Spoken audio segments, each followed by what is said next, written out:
Welcome to the Event Life Podcast, where we dive into the live event scene and have conversations with the people who make them happen. I'm your host, Esteban Quadros, and I'm joined by the ever-insightful co-host, Jessica Barrett, and we're excited to share the conversation with you. Enjoy.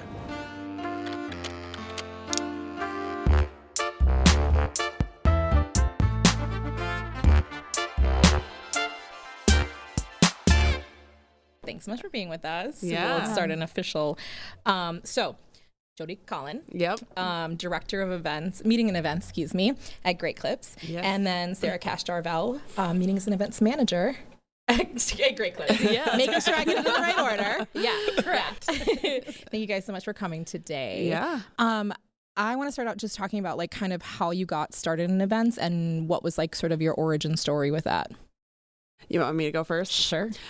Well, when I went to college, I thought I was going to work for the FBI. I was going to be an FBI agent. I was a biology or biochemistry You major. would have kicked ass at that, though. Let's just say that. I could see you being an FBI. So I want to hear more. I know. When I need a background check on somebody I'm dating, call you. Okay, good to know. I was very, very, very specific. That's what I was going to do. And that was even pre-CSI. So I was ahead of my time, I guess. But I discovered that I hated chemistry and I didn't have enough knowledge about what was going on, or an advisor that took me aside and was like, hey, there's 600 other ways you could become an agent. And I got burnt out after I took organic chemistry too. I took a marketing class and decided, screw that. This seems way more fun. So when I graduated from college, I actually had a marketing and advertising degree, moved to the Twin Cities. I tell people this all the time, kind of against my will. I wanted to move anywhere. Literally anywhere. And but how long have you been here? Chicago. Yeah. And I took a job here that my advisor hooked me up with because I was it was a really good job, good foot in the door. And as part of that job, I was doing marketing and advertising stuff for Pella Windows and Doors, which was a really good first job out of college. And part of what I ended up being asked to do there was events, just sort of as the part of our marketing campaigns. We were in, entertaining store contractors. Kind of things. We were doing trade shows, and I pretty quickly discovered I liked that part of my job a lot. I was really good at that. I felt most alive when I was doing that. And I just sort of by accident got invited to an ILEA meeting. And I should even say it wasn't me that got invited. Somebody else in my company got invited. It ended up in my mailbox. And it was a designer from Los Angeles, David Merrill, who was coming to speak at a ISIS meeting at the time. Oh, yeah. We got history. We can circle back My to notes that. say FBI and ISIS. So yeah, right. And I just sat, I asked my boss if I could go to that meeting, and I sat in the back of the room just kind of shaking, because it was my that proverbial light bulb moment where I'm old enough that it wasn't a thing when I was in college that people had any sense that you could make a living planning events. And that was the first time I had seen anybody actually doing that. And God bless David, because little naive me walked up to him and said, I don't know how you started doing this, but will you tell me? And he sat with me. I don't even know for how long. It felt like forever, and talked to me and gave me advice and told me some things that I could do. One of the things that he suggested was joining the organization, ISIS, now ILEA, and I did that afternoon, and the sort of rest, I guess, as they say, is history. But that was the moment for me where I made a pretty pivotal decision in my mind of I was changing career paths, much to my father's disapproval. So you were literally, when you say FBI thing, you're not joking. You were literally down the path of doing the FBI thing? That's what I was very certain I was going to do. I was going to work for the FBI. That was what I wanted to do. And I don't know how else to describe it other than just like organic chemistry 2 just legitimately kicked my ass. I was taking organic chemistry, genetics, calculus, and this really hard religion class all at the same time. And I got to the end of that semester. I've never felt dumber in my entire life. I just felt completely out of my depth, and I panicked and was like, the college I went to had a trimester program where in May you could take one class for 4 hours a day. And I told my advisor at the time, I need to take anything that uses my brain differently. Right. I just need you something need like a full departure from this. That allows me to use some creativity to do something different. And she put me in a marketing class, and like all these little like light bulb things clicked together in my head. And I think in retrospect, like, best thing that happened to me that I didn't know was a good thing at the time, because what I find really compelling about what I do now is the combination of the creativity with the analytics that I get. It's very logic based, but I get all of this creative energy too. And I think that's what was missing from the other side of it. So it worked out, but that's amazing. I like that you came out the gate swinging too, and just like had a casual conversation with David Merrill, like to start out. Just I didn't like in retrospect. Now, in retrospect, I can look back and be like, if I had any sort of awareness of anything, I should have been just like wildly intimidated. But right? You didn't know. I had Sometimes no that's a idea blessing, who though. this guy was. Yeah. Like one of the best event designers in the world, who, like I said, to his credit, took time and sat down at a table with me and said, what do you want to do? What do you like about this? Asked me questions, gave me good advice. He's still to this day one of my mentors, people I will call when I need really advice on something. I adore him. Changed my life, like legitimately, in one probably 20-minute conversation, changed the whole trajectory of what I was doing with my life. And I would say ILEA did too. I can talk more about that later, but like, it was a big moment, like total pivot for me. So that's amazing. That's a great story. I like that a lot. Sometimes like not knowing the full scope of things before you get into that situation is such a blessing. Like, I feel like some of the jobs I've taken on, I'm like, if I had known, no way, I would have run for the hills. Like, even REI, if I had known what I was getting myself into, I probably been like, oh, I don't think I'm qualified for that. Like, this isn't I've gonna made work. my whole career out of decisions like that, though.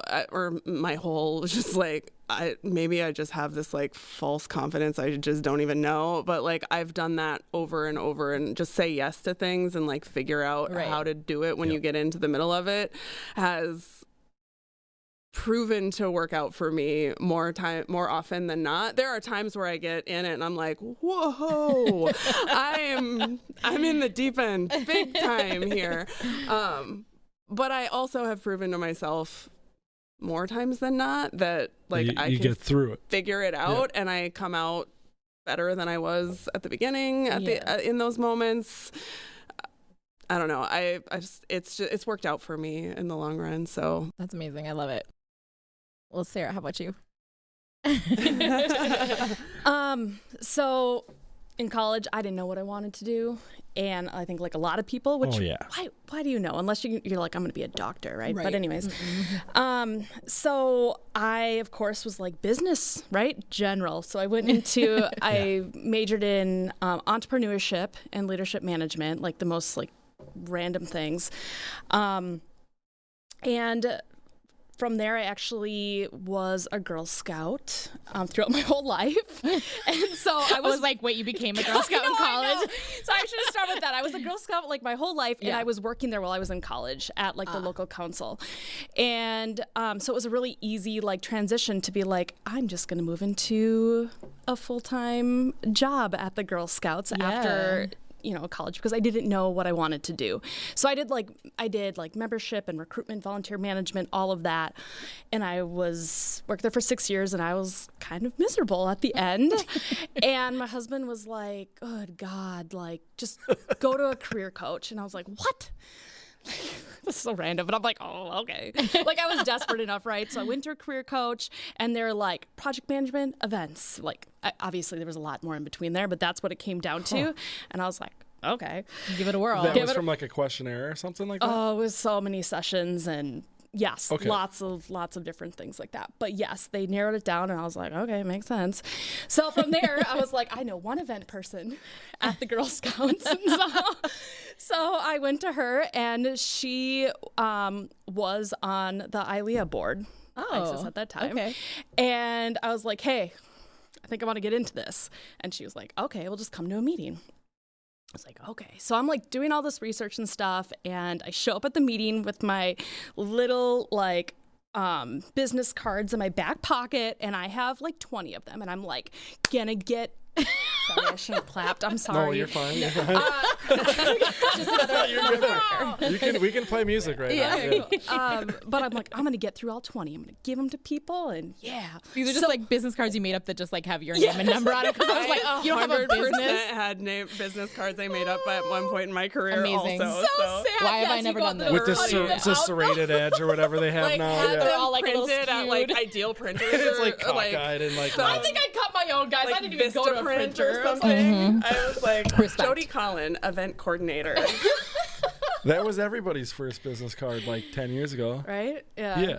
So, so I went. I was scared out of my mind networking, like so scary. But I was dedicated. I went, and sure, I made a fool of myself, met lots of people, and leaving there, I ended up actually getting 2 interviews from that ILEA event. So I interviewed for both of them. I landed one. I worked for a small food and beverage company, and basically realized, things I didn't want to do. So Food and beverage? food and beverage. Along with check. Well, and one was like in a hotel as well as like, so they moved me around. And so I did like offsite catering, like I did a food truck. I did an offsite, like I did like a venue, a Victorian like mansion. So I got to hit stuff like all of those things in like a short amount of time. And I was like, it was fantastic. Like I learned a ton. I mean, I was just driven, like show me how to work the soda gun. Like the people thought I was crazy because I was like, I want to know how to do everything. That's awesome. She's still like that. I was going to say that actually tracks 100%. That tracks, 100%. if you know her now. Yeah. It's true.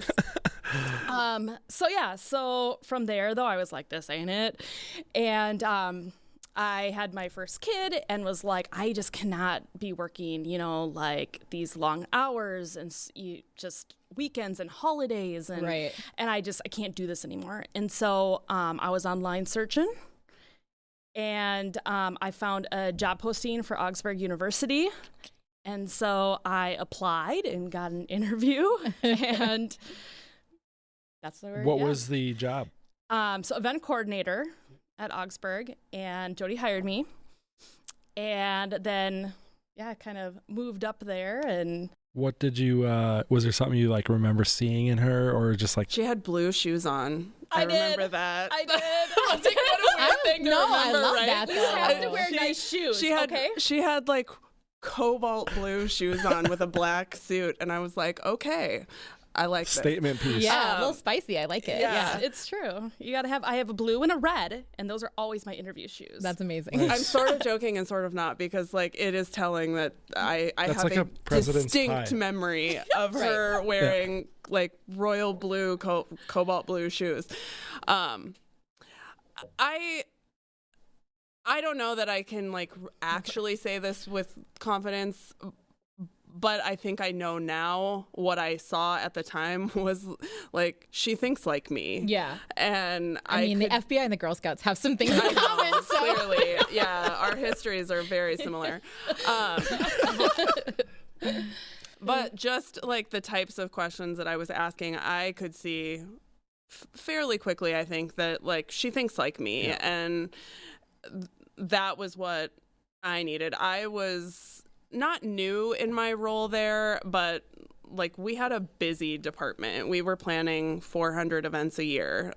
Like we had 4 planners. We were very busy. And I needed somebody that I could hand events to, that I felt like could do things. And I also had other people on my team that were part of the interview process that knew Sarah. I think Seth knew you from some ILEA interactions. Stuff. Okay. And Seth was campaigning pretty hard for Sarah, that she was the best choice of the options that I forgot about Seth. He's such a nice guy that we had, and he came in with like a PowerPoint presentation about Sarah. I'm sort of joking, but not really. Amazing. Like I want someone to advocate for me. He had like bullet points of like why Sarah, and honestly, like best decision. She was a really good fit in the role, and literally, as you said, has sort of like become my second half, which I appreciate a lot, and we work really well together. So it turned out. Not to try to date anybody or anything, but when was this? Like 300 years ago. No, give or take. I think it was like 2014 or 15. Okay. You think?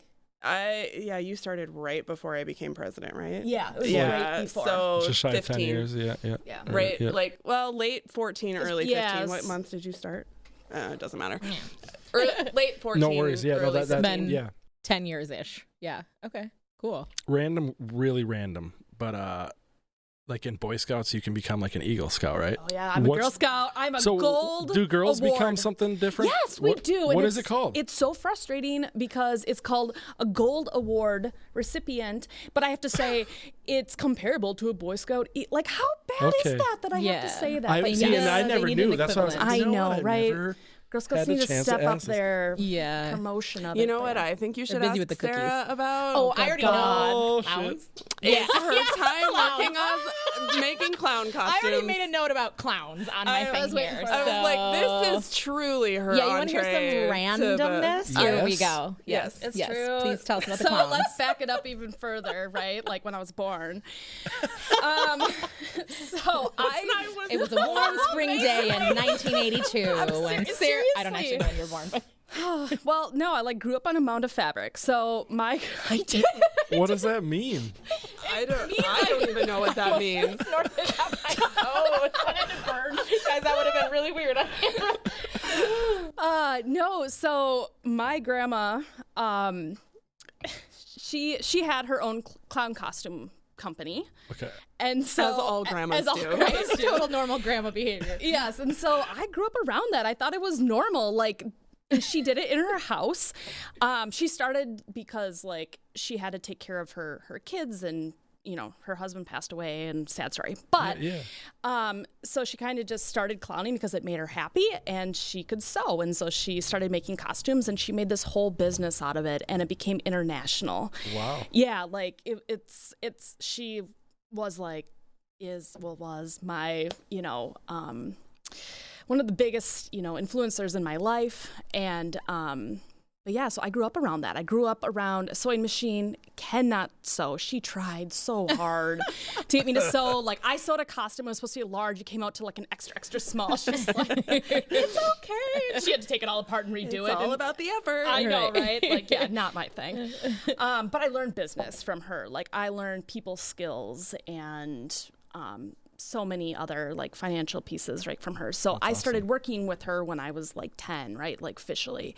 And so like as I got older, I did all of the books. I did like sales. I answered the phones. I just started picking it up. And then eventually, like when I was in high school, she would go travel for like conventions and stuff. Like she was like in Japan and Europe. She was just all over the place. And so I'm back home, like going to school, but I'm also like taking care of the company for 2 or 3 months at a time so she can go, sell things.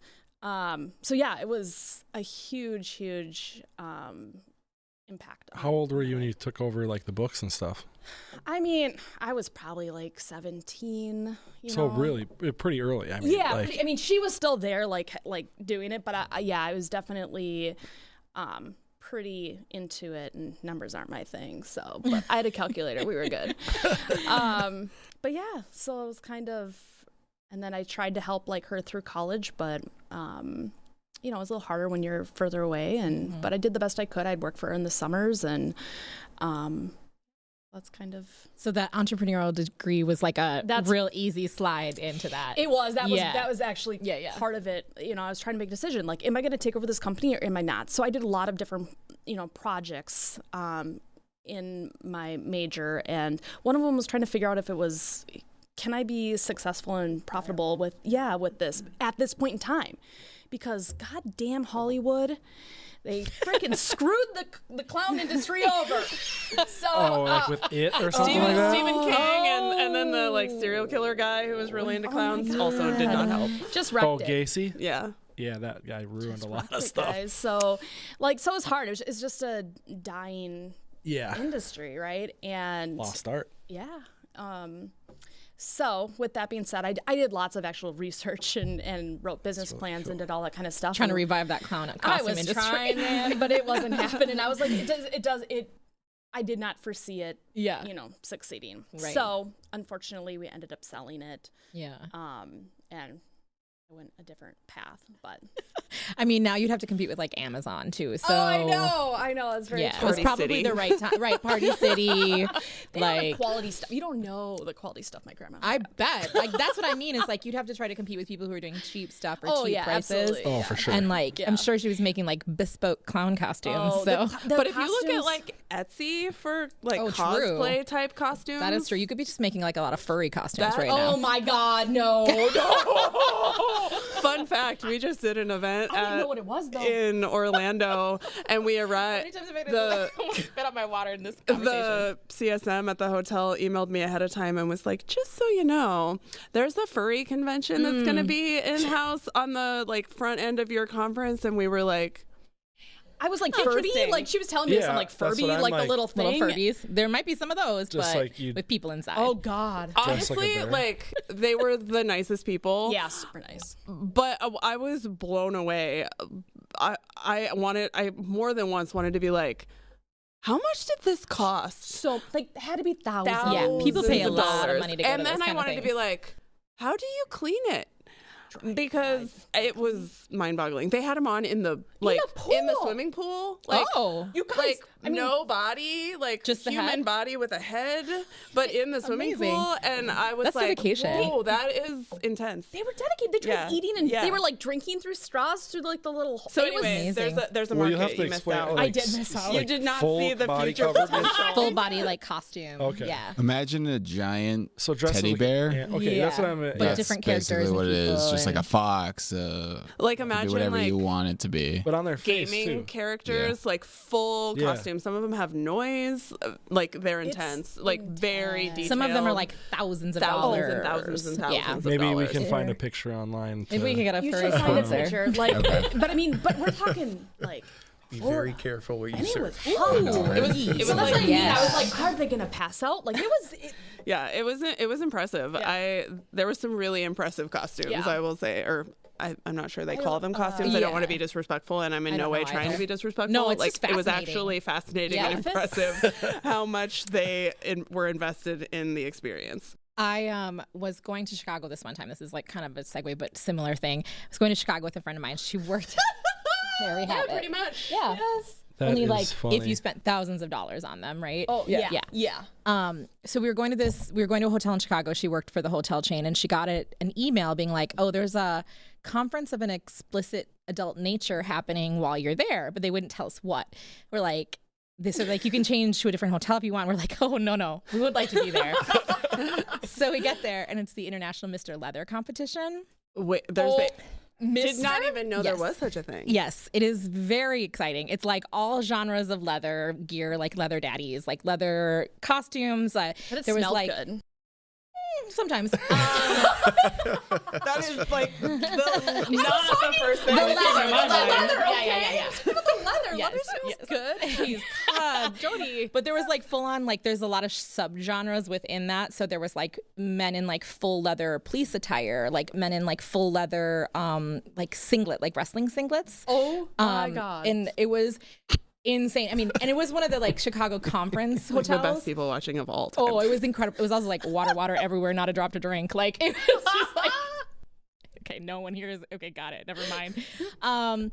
So it was wild. It was just like they would be coming off the escalators, and it'd just be like 100 men in leather coming down. I'm like, okay, here we go. Something similar happened to me. So in the time when I was trying to explore the different, income possibilities with the clown costume company, we were looking at like face painting, right? Yeah. And so there's a whole industry with that. And so we created like different like face painting smocks, and we had makeup and all this kind of stuff. And so I'm like, Grandma, we're gonna do this. Okay. Grandma, let's I'm go. like, she's like, well, if you took her to a conference and it was body painting, and you went to a body painting conference with your grandmother, nude, that's where this is going. That's where this is going. Oh, okay. So my grandma's like, well, there's a conference, and I was like, perfect. Let's go. We need to be there. We gotta save the business, Grandma. Yeah, we're gonna be a vendor. She's like, I signed us up. I was like, great. In Vegas. So we about to paint some coochie. Here we go. oh my God, I walk in and I'm like, what the hell? I brought my grandma here. I'm like, there's like naked ladies with like pasties, and I'm like, oh my God, this is so awkward. I was like, we drank margaritas every day. Me and my grandma, we went to Margaritaville every single day. That is how we made it through. You just did shots as you were leaving your hotel room. Like, here we go. I was like, I love margaritas. You're like, about yes. to cry. I mean, because it's so Funny. It's bringing it back. Like, That's incredible. I have Oh, that's- photos. that's It's amazing. Not good. Yeah. Yeah, no, but it's so good. It's So anyways, I can relate with the yeah. surprises of who It was you're- surprising, yes. And we'd have to wait for the elevator to go upstairs for hours. And like at one time we're like, maybe we can take the stairs, and we wandered in the stairwell. I was like, whoa, nope, not gonna be in here. Extracurricular places. Oh, Never mind. So it was very spicy. It was fun. Okay, and I feel like this has come up a couple times, and I know we want to talk about it, but I feel like we need to backtrack to the ISIS 100%. conversation. This is exactly where mine was at too. Yeah. Do you know about this? Yeah, I mean, I've been working for D'Amico Catering a while back, and I remember hosting events, and it was ISIS. Yeah. And I remember this was right when like the bad ISIS started being a thing you'd see on the news. And I went to this, I was working at the Metropolitan Ballroom and Club Room, and there was like a meeting there, and sure shit, I'm like, damn, that's a terrible name. And correct me if I'm wrong, but you were like were you president or board of governors when this was happening? Both. Okay. Okay. So I joined the international. We're going to touch on all the hot topics today. Yeah. For sure. I mean, I joined ILEA, well, ISIS at the time when I first had that conversation with David Merrill. So like 2000, like way back in the day. And this was the International Special Events Society. It stood for the International Special Events Society, and it was spelled ISES. differently, Yeah. ISES. So we had it first. And for like 30 years, it had been ISIS, Right. The International Special Events Society. And of course, like I joined the International Board of Governors in 2008 and became international president in August of 2015. And in November of 2015 is when the bombing in Paris happened, like November 13th. 2015. Like, I will remember that day forever, because I'm not joking when I say I think I got 500 emails from members over the weekend directly to me saying, and it'd been percolating a little bit. Percolating that like, hey, this is going to be a problem. Right. You might want to think about this a little bit. This is something we probably need to address. And so I guess, thank goodness, we had started some conversations with our association management company at the time, but we hadn't made any decisions. We were trying to be strategic and methodical and do the research that we were supposed to do and do right by our members and spend our money wisely and all of those things. And then November 13th happened. They killed a bunch of people, and legitimately everything changed overnight. And it became just abundantly clear this has to change right now. Like, there's no pausing. There's no slow pedal of this, like, change. Right. And we got on the phone on like Monday and started having just like with our like patent and trademark lawyers and started looking at names and like acronym, like full names, as well as the things that we had to look at was like, what's the full name? What's the acronym? The things that we had to like, what kind of URLs can we get? What's available in the United States? What's available in Canada? What's available in like the other 60 some countries we had patents and trademarks in? And what's not going to be like a weird swear word in another country that we didn't know about when you shorten it, like you shorten it and suddenly it means something else in a whole different country. And so we pretty quickly zeroed in on like a short list. And so that happened in November. We made a decision in May to change, and we announced we voted in March, I think, to change and announced in May. So we went from, it was either February or March, I can't remember. I remember that where I was and what I had on, but I don't remember the day. Sarah was wearing. We were at Loring Social, actually, for an ILEA meeting at the time, and I was in the bridal room on a board of governors call while the reception was happening, holding a board vote to officially change the name of the organization, and then I had to go out and like talk on stage like nothing had just happened. But yeah, it was intense. Yeah. I mean, just I've told people this before, like when I became ILEA president, I sort of had to, Sarah was working for me at the time and had kind of just started. Seth was working for me and we had another employee, and I basically had to say, like, this is going to be my life for the next year. And little did I know, like 4 or 5 months later, like legitimately going to be my everything, every waking minute. And I can tell you what I remember. Yeah. So I didn't know Jodi very well, just like she said, and all of a sudden she was just like, gone. I gotta do this thing. And I'm like, okay, cool. Like that's awesome. And then it was fun. I mean, I got to learn a lot of things, but at the same time, this is the one thing I remember is that didn't know her well. And all of a sudden one day we're in the office, her door is closed, and she just cranking Prince. Like, and I'm like, Seth, what's going on? Seth, like, to my coworker, I'm like, what's going on? And and we, like, this is when they were announcing the name change. Oh, yeah. And, like, you were just, like, dialed in and, like, so passionate about it. And it was cool to, like, see you through it, you know, like, kind of go through everything, even though, like, I drank so much wine that day. Are we talking like Purple Rain? It was all just everything. like an album? I have no memory of that, which is funny. Well, you said you were drinking a lot of wine. Not in the office. Not in the office. Okay. So we voted in, I don't know, February or March, but we weren't able to make the like public announcement of it until early May.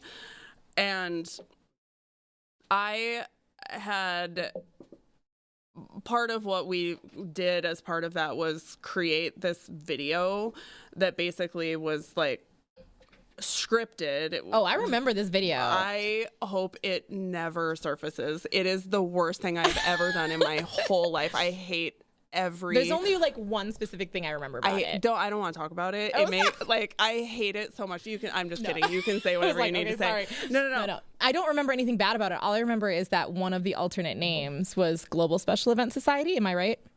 Yeah, something like that. And it was like the acronym of that could be read as like Jesus. Yeah. Or like can't go to ILEA from ILEA or from ISIS to Jesus. That's not gonna work. So I end up recording this video. And it gets announced like a traditional, like we had a PR agency that was working on this with us. It gets rolled out via like press release. This video is playing. I'm getting pictures and videos back from people where like this video of me is being played at the like Houston Planetarium. Oh my God. Like giant size Jodi. If it was today, you'd be in the Sphere in Las Vegas, kind of. And I was so uncomfortable and so embarrassed and just like very not okay with any of it. And Which is why the music. I was apparently trying to numb myself out by just pretending it wasn't happening by cranking Prince music and talking to everyone on email and text probably. And then I went home and I have a picture that pops up every year in my like time hop, and it's me and I'm like sitting in a like patio chair and I have a bottle of wine sitting there. And then I legitimately think I drank maybe 2 of them that night, all by myself at home. I slept in my clothes. And I woke up the next morning and was like, well, that was fun. I mean, that does seem like just like a proper ILEA party, though. Yeah. So. Oh, yeah. It was intense. I'm really proud. The fact that we got it done as fast as we did and landed on something that I think felt good to people, was well received. Overall, I was really proud of the 13 people that were on the board at that time, like kind of just like set everything aside and like came together and said, we have to figure this out. We have to do whatever we have to do to make this happen. And like looking back, like one of the coolest things I've ever done. It was so hard. I'm not sure I'll ever do anything harder than that. It was really hard. I got yelled at every day for like 8 months by people just like telling me how much we sucked. But we were trying like really hard to get things moved as fast as we could. And you know, there's 50 chapters at the time that we also had to get all their names changed and all their paperwork done. It was hard. And I learned so much. I'll do it again in a minute. This is the board of directors for ILEA International, not just the Minneapolis chapter. Yeah, the international board. So you were handling it from all angles, essentially. Yeah. Getting yelled at in all the languages. Wow. In all the languages. Mostly in English, but lots of pointed messages, I'll say that. Well, and you can't please everyone in those kind of things ever, you know, but there was definitely a better alternative than ISIS. There's no doubt about that. Yes. And I think ILEA has like, I had just started going to meetings when that happened. Like that was like, I think I had literally just started going, and I was like, weird that first of all, it was called ISIS, and then secondly that like we're doing a name change, and it didn't really register for me like what a big deal it was at the time until I think I saw that video, and I was like, oh, this is like a big deal actually, because I don't think I realized that it was international, and that even though it was like in the name, but it didn't really like dawn on me until then. I can't imagine trying to do it. It sounds like a task. It was a task. Yeah, I learned a lot. Yeah. I like I said, I think I learned more. I've told people this many, many times, but I think I've sort of done ILEA as a second full-time job. It seems most like it. of my career. Yeah. Like less so in maybe the last 5 or 8 years, but early on, especially, like this was a second job for me. From the minute I got involved, I was very committed to it, and it's without question the best thing I ever did. I believe, like in my soul, I would not be where I am career-wise if it were not for ILEA. I made them join. Yeah. I was like, this is not an option. Pick a committee, do something. Yep. This is part of working here. Right.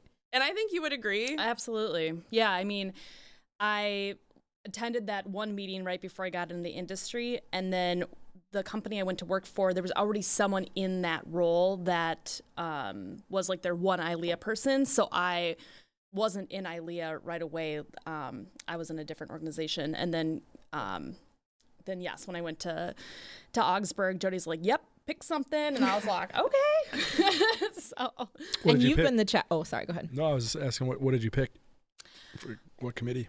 Oh, well, I think I started on the board as the director of administration. Oh, you just jumped on the board right away. Because before I that's how we roll. Because that's how I got on the board too. I can see that. I should say though, also when I went to that one event, additionally, I joined a committee for the Star Awards. Okay. So I was on it was full circle. I was on the entertainment committee for the Star Awards. And so my first Star Awards was steampunk. Oh, yeah.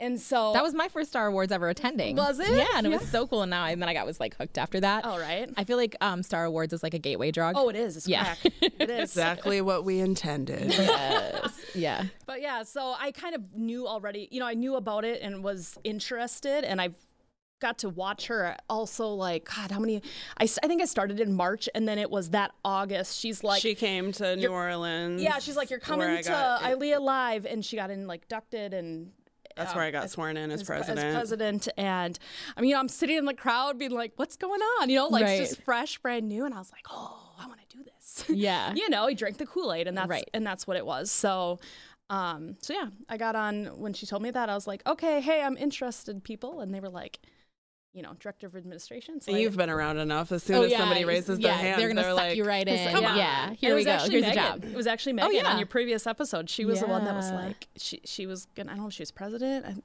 Yeah, she was. Yeah. So that's how it started.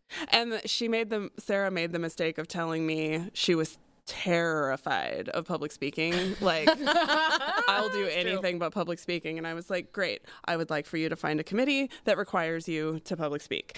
And that was what I challenged her to do, because one of the things I said to her at that point in her career was, if you're going to do this and it's something that you want to move up and be in leadership positions and you want to advance in your career, you have to be able to public speak. It is not an option. You have to be comfortable talking to people. You have to feel comfortable delivering content. You have to be comfortable taking something and creating a script and being able to do it pretty quickly.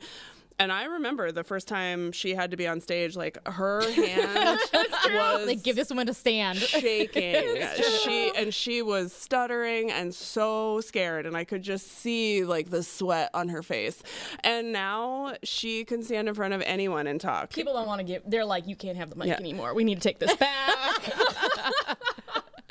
I still tell people, I just did that with another employee who it was like, I don't want to talk. I was like, great, this is what is going to be in your development plan, because I firmly believe that is one of the most important development skills you can have as a woman, especially, is to be able to speak and convey your thoughts and convey an important message in a way that is it's a true leadership skill. Yeah, I think so. I think it's really important. And and otherwise, like, I would have passed up so many opportunities. You know, for sure. Like, ILEA has given me so many opportunities. I remember having to present at like a Star Awards once, and I was so nervous, but I made myself do it. And now, like, I've been a moderator for different ILEA, like, international programs, and I'm still nervous. Like, I will be sweaty after this, y'all. Like, I still get nervous. That's how it works. Like, I don't think that precludes it from ever happening. But that means you care. In my mind, I'm like, that's because you care. Like, it's a rush. Yeah. It's a rush. It's like when you're an athlete. It's like that, like, nervous energy you get before a game. Yes. Like, that's good adrenaline. That's true. I think it's good. It means you care. And you feel great afterwards. When you do that, when you get up in front of somebody and you do something kind of badass, and just even if it's like a basic public speaking, you feel amazing afterwards, and it changes you. And you get a nap. Yeah. And then you kind of start to like get a crave little it. downer, and you're like, I'm gonna go lay down now.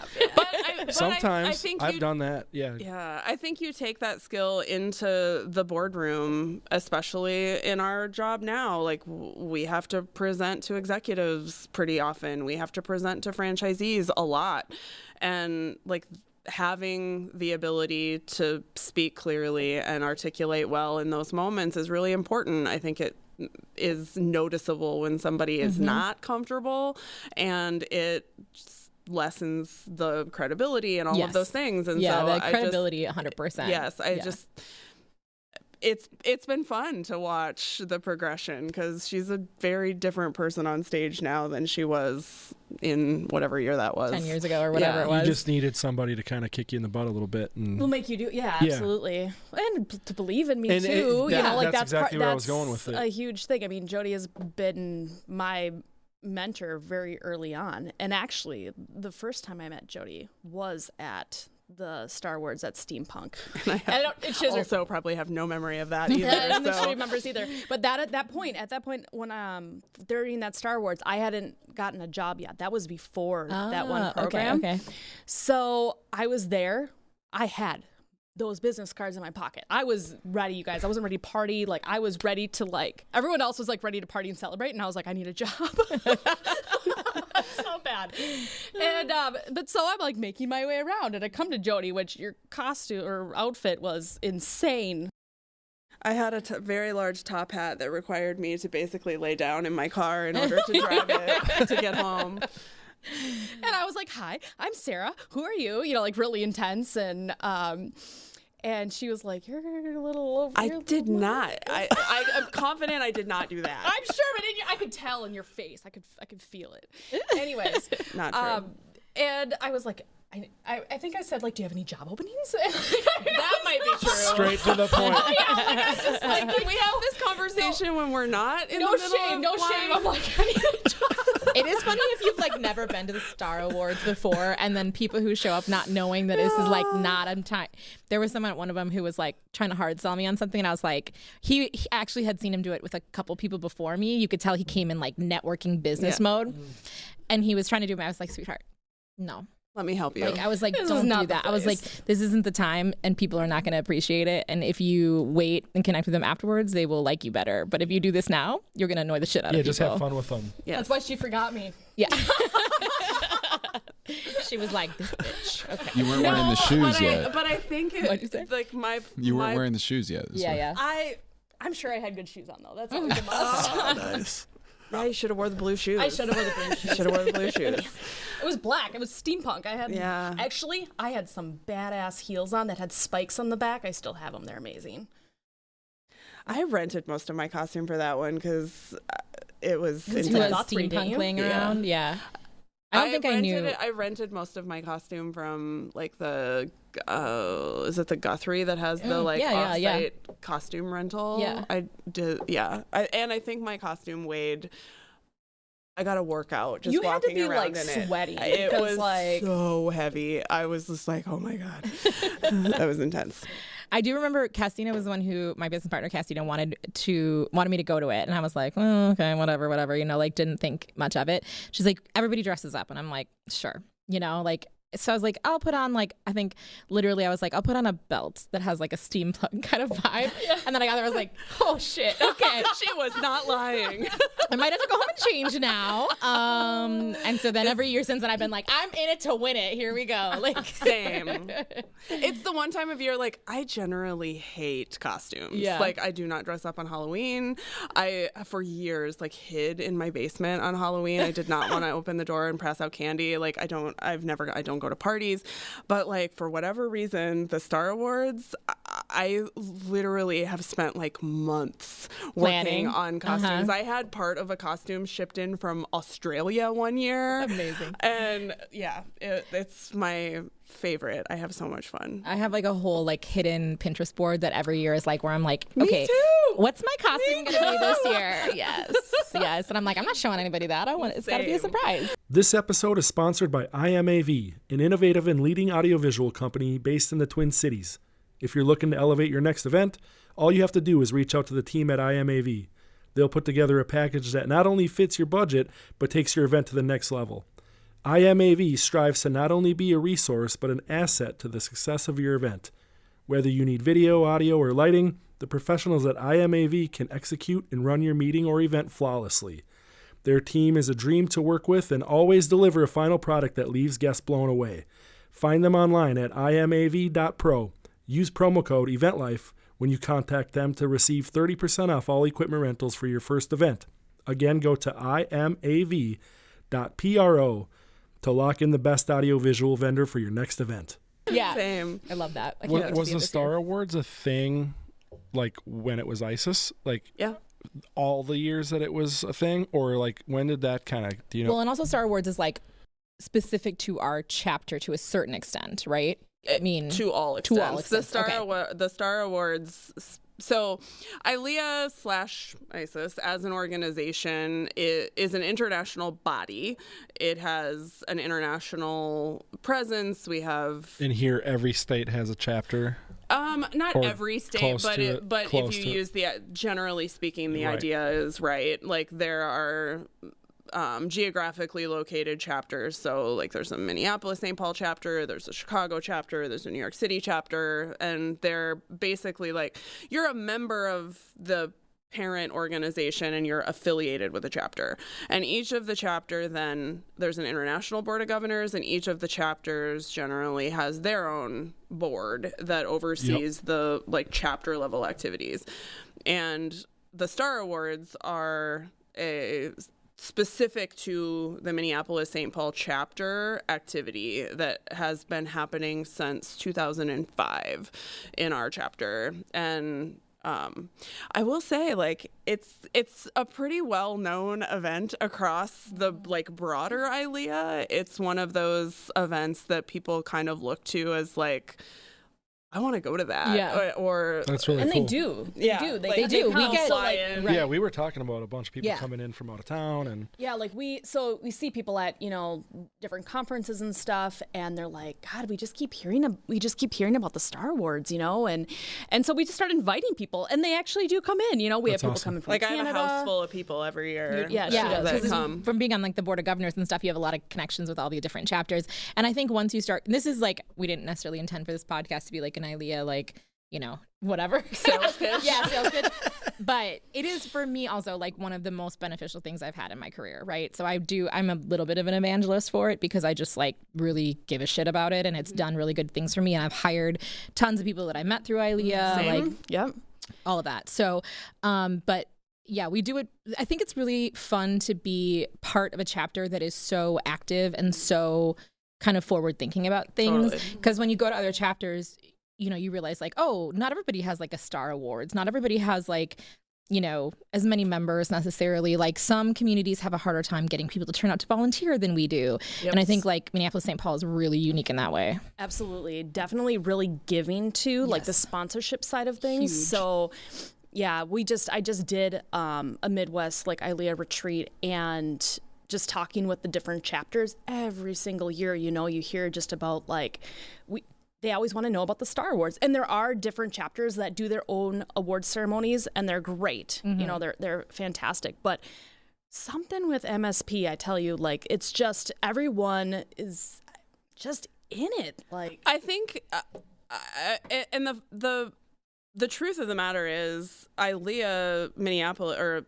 the Star Awards, was started out of that exact same place. It was started out of a place of these other chapters that I was going to regional meetings at the time and seeing other chapters were doing these Like a version awards of this. programs. Yeah. Like at the time, Indianapolis had an awards program. New York City had an awards program. There were other chapters that were doing this.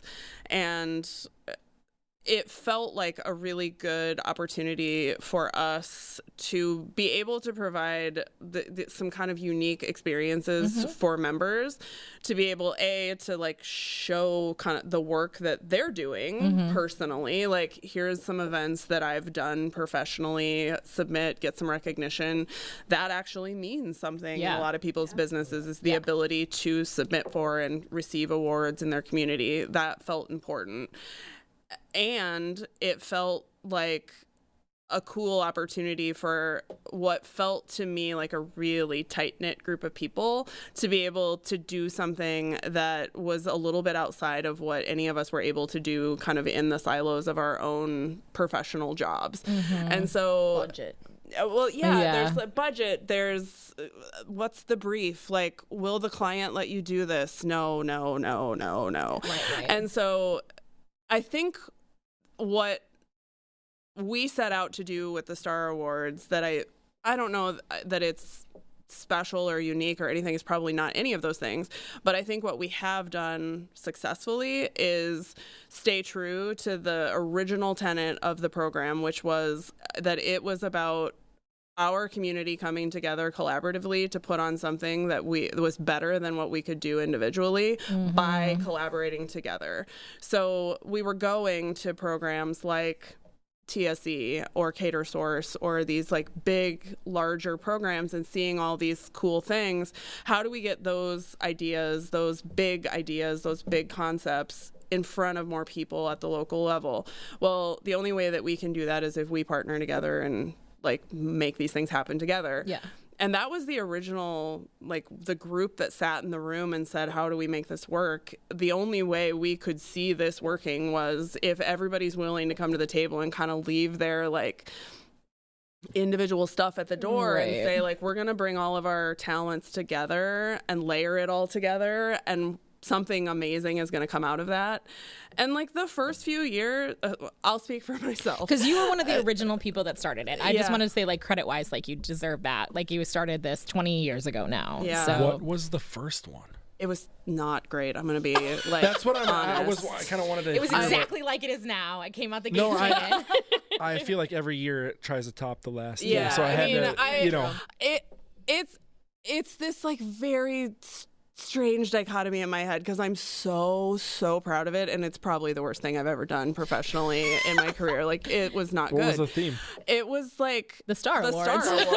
So and just need a theme then. purple Yeah. and gray, which was ILEA's color scheme at the time. And I'm not over exaggerating when I tell you I handmade all the programs in my basement using scrapbook paper. Your leftover business cards. I was going to say, same printer as like the business cards. third grade construction paper project. Like, little ribbon on top, like holding it together. It was like scrapbooking 101. Terrible.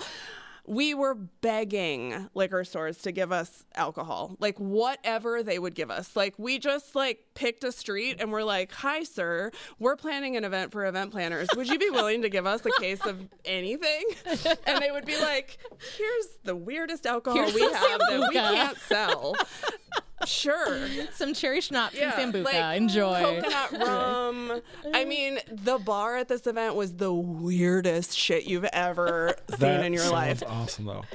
My dad helped me hand make the stage backdrop out of PVC pipe and spandex. My mom sewed it. My dad helped me make it. The Augsburg Jazz Band played because we couldn't get where I worked at the time because we could not get any other entertainment acts to participate. I think about 30% of the entries were people that worked at Augsburg that I just was like, you have to enter. I don't know. You have to come, you have to enter. It was literally just the photographer, Lori Falk. Yeah. Lori McBean. Lori wow. McBean at the time was a student at Augsburg who I knew had interest in pursuing a career in photography. So I called her and was like, hey, so do you want to donate your time to come to this party and take... She took like 35 millimeter film. I had like a bag of developed pictures. She's a great photographer. She's too. an amazing She does my photographer. family photography. Okay, nice. Yeah. I hire her professionally still to this awesome. day. I love her.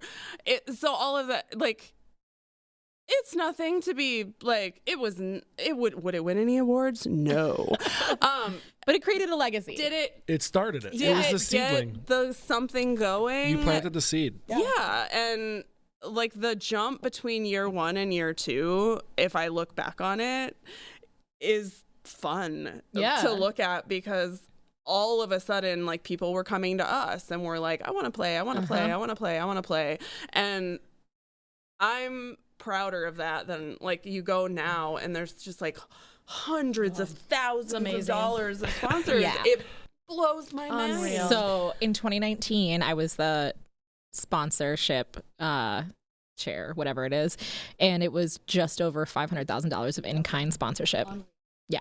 I can't even, my brain just like short circuits. Yeah. I can't even. Like if you were, I know, if you were and I was hand making programs in my basement. Yeah. And if you were to go to this event like as just anywhere else and having to pay for a ticket, it'd be like a $400 or $500 ticket. Like it's unlimited booze, unlimited food. Like it's just wild. And I mean, you're on the entertainment committee, so it went from like the jazz band to like how many entertainers do you have on the docket for this year? This year, there's a whole list. Yeah, a whole list. I guess I can I get it? Well, I don't know if I Well, should go it's coming into out afterwards. So. That's true. I can say it. So no, I mean, okay. So the theme, right? Academia. Yes. I mean, we have a whole like marching band coming, which I think is cool. Yes, it's like a nice little like callback. Yeah, right. Yeah, because it's okay. So it's the 20th year. It's homecoming is the theme essentially, right? Which I think is super lovely. I also really like that this year is like. I feel like the last few years it's been a little cerebral. It's been a little like so interpretive literal. Yes, and I love and this it. one's super literal. It's like school, right? Yep. And people are like, wait, I don't get it. I was like, I don't know, just like you're going to school, like whatever you want to see that as, which I think is really fun. And it's at McNamara at the U of M campus, which is super cool. Shout out to Lauren and Christy, who are the chairs this year, the sister duo. And then you're on the entertainment committee and you're handling some of the like throwback stuff, right? I just am. I'm working with Christy and Gretchen on doing some of the like honoring of 20 years and Little retrospective of some of the, and we're since this is coming out after, like we're not. I won't be giving anything away, but we're tackling it in less of a like pretty video kind of way, and we're doing some like funny little vignettes about the history of the Star Awards that are less about like look at all the cool stuff we did as to like here's some of the fun kind of like behind the scenes things that have happened that have been sort of like ooh. I mean, I'm sure that I know there are a lot of them actually. I don't even say I'm sure there are because I know there are because I have a ton of them myself. And like the year that I did it, that I was the director, this is my first year being in like a committee. I was like, well, I'll just direct the Star Awards in a venue that I just opened. That seems like a great idea. It was not. Spoiler alert. Again, jump in and say yes and figure it out as you go. But it was great, yes. And it was the 13th annual, so we called it the Unluckiest Bash, right? And everything was black and white. It was very cool. The decor all came out amazing. But because it was that, we had a lot of like kind of joking things going wrong, right? But then everything that did go wrong, I was like, plan that. That was on purpose. It's still one of my favorite themes we've ever done. I like it blew. It was so layered. I think that's like I was there as a caterer. Oh, were you? And so it was like a plated meal look. So in people a sat pizza down. box. And then we gave you Chinese food in a bag. Yeah. Or something, right? It was I think I was on stage and John Chestnut, who used to be with Crave Catering, was kind of like the head of the catering stuff for this one. And so while I was on stage waiting for him, or maybe it was Jason Brown Hazing, there was like a big crash in the kitchen, like something had happened and he's yelling, whatever. It was a linen bag full with pots and pans. That's so funny. I and just thrown on the ground. That's hilarious. I witnessed it, yeah. And then he comes running out to the stage and he's like, everything's fine. We're fine. Don't worry about it. It's fine. It'll be a second. And then we had the valet guys bring in Chinese stuff, like food and Chinese food, like in the little like thank you bags and everything, like we'd gotten it delivered. But it was all made by our catering partners. And then for the next course, they brought out little pizza boxes. But inside the pizza boxes was like plated meals. So I will remember them right, bringing the pizza boxes and being like, are they serving us pizza? What? And then you opened it and you're like, oh my God, this is so cool. It was so good. I got an email like a couple days later, and I just am blanking on her name right now because I can't think of it. She's out of Chicago, but she came that year. And she sent me an email afterwards and was like, everything was Barb awesome. Harris. Yes, Barb Harris, thank you. She was like, everything was great, blah, blah, blah. She goes, even like all the details, even down to like running out of paper towels in the bathroom. And I was like, yeah, that was on purpose. Totally meant to do that. Thank you. Yeah. That's like no other event you can pass off everything like that. Yeah, no, it was great. It's an amazing cover. We can just sell that to clients, right? Yeah.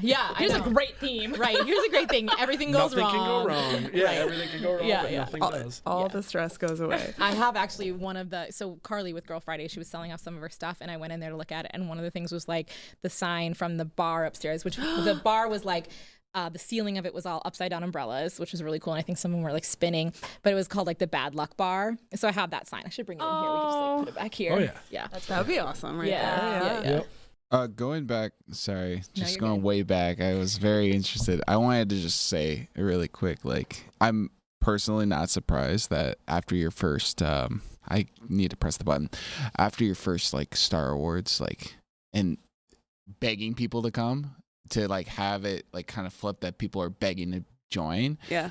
Kind of not surprised. Granted, I have no experience about back then at all, but just today, like with AV people, they're always wanting to be creative with what they have, but they feel like they never can. Yeah. I feel like you kind of just open the door to a spot that like they feel like they can actually be creative and play around with their new toys and stuff. Yeah, you've created a platform. Yeah, like that's amazing that you did that. And I think that's the other sort of tenet or like lamppost of this event that we've I don't think I would go as far as saying like this was something we identified early, but I think it came pretty quickly in the early stages of like, this is a spot where we get to do like creativity rules the day, right? Like you get to do all the crazy shit that the clients never that they can never say yes to, right? And so there's been a few times at this event where you're like,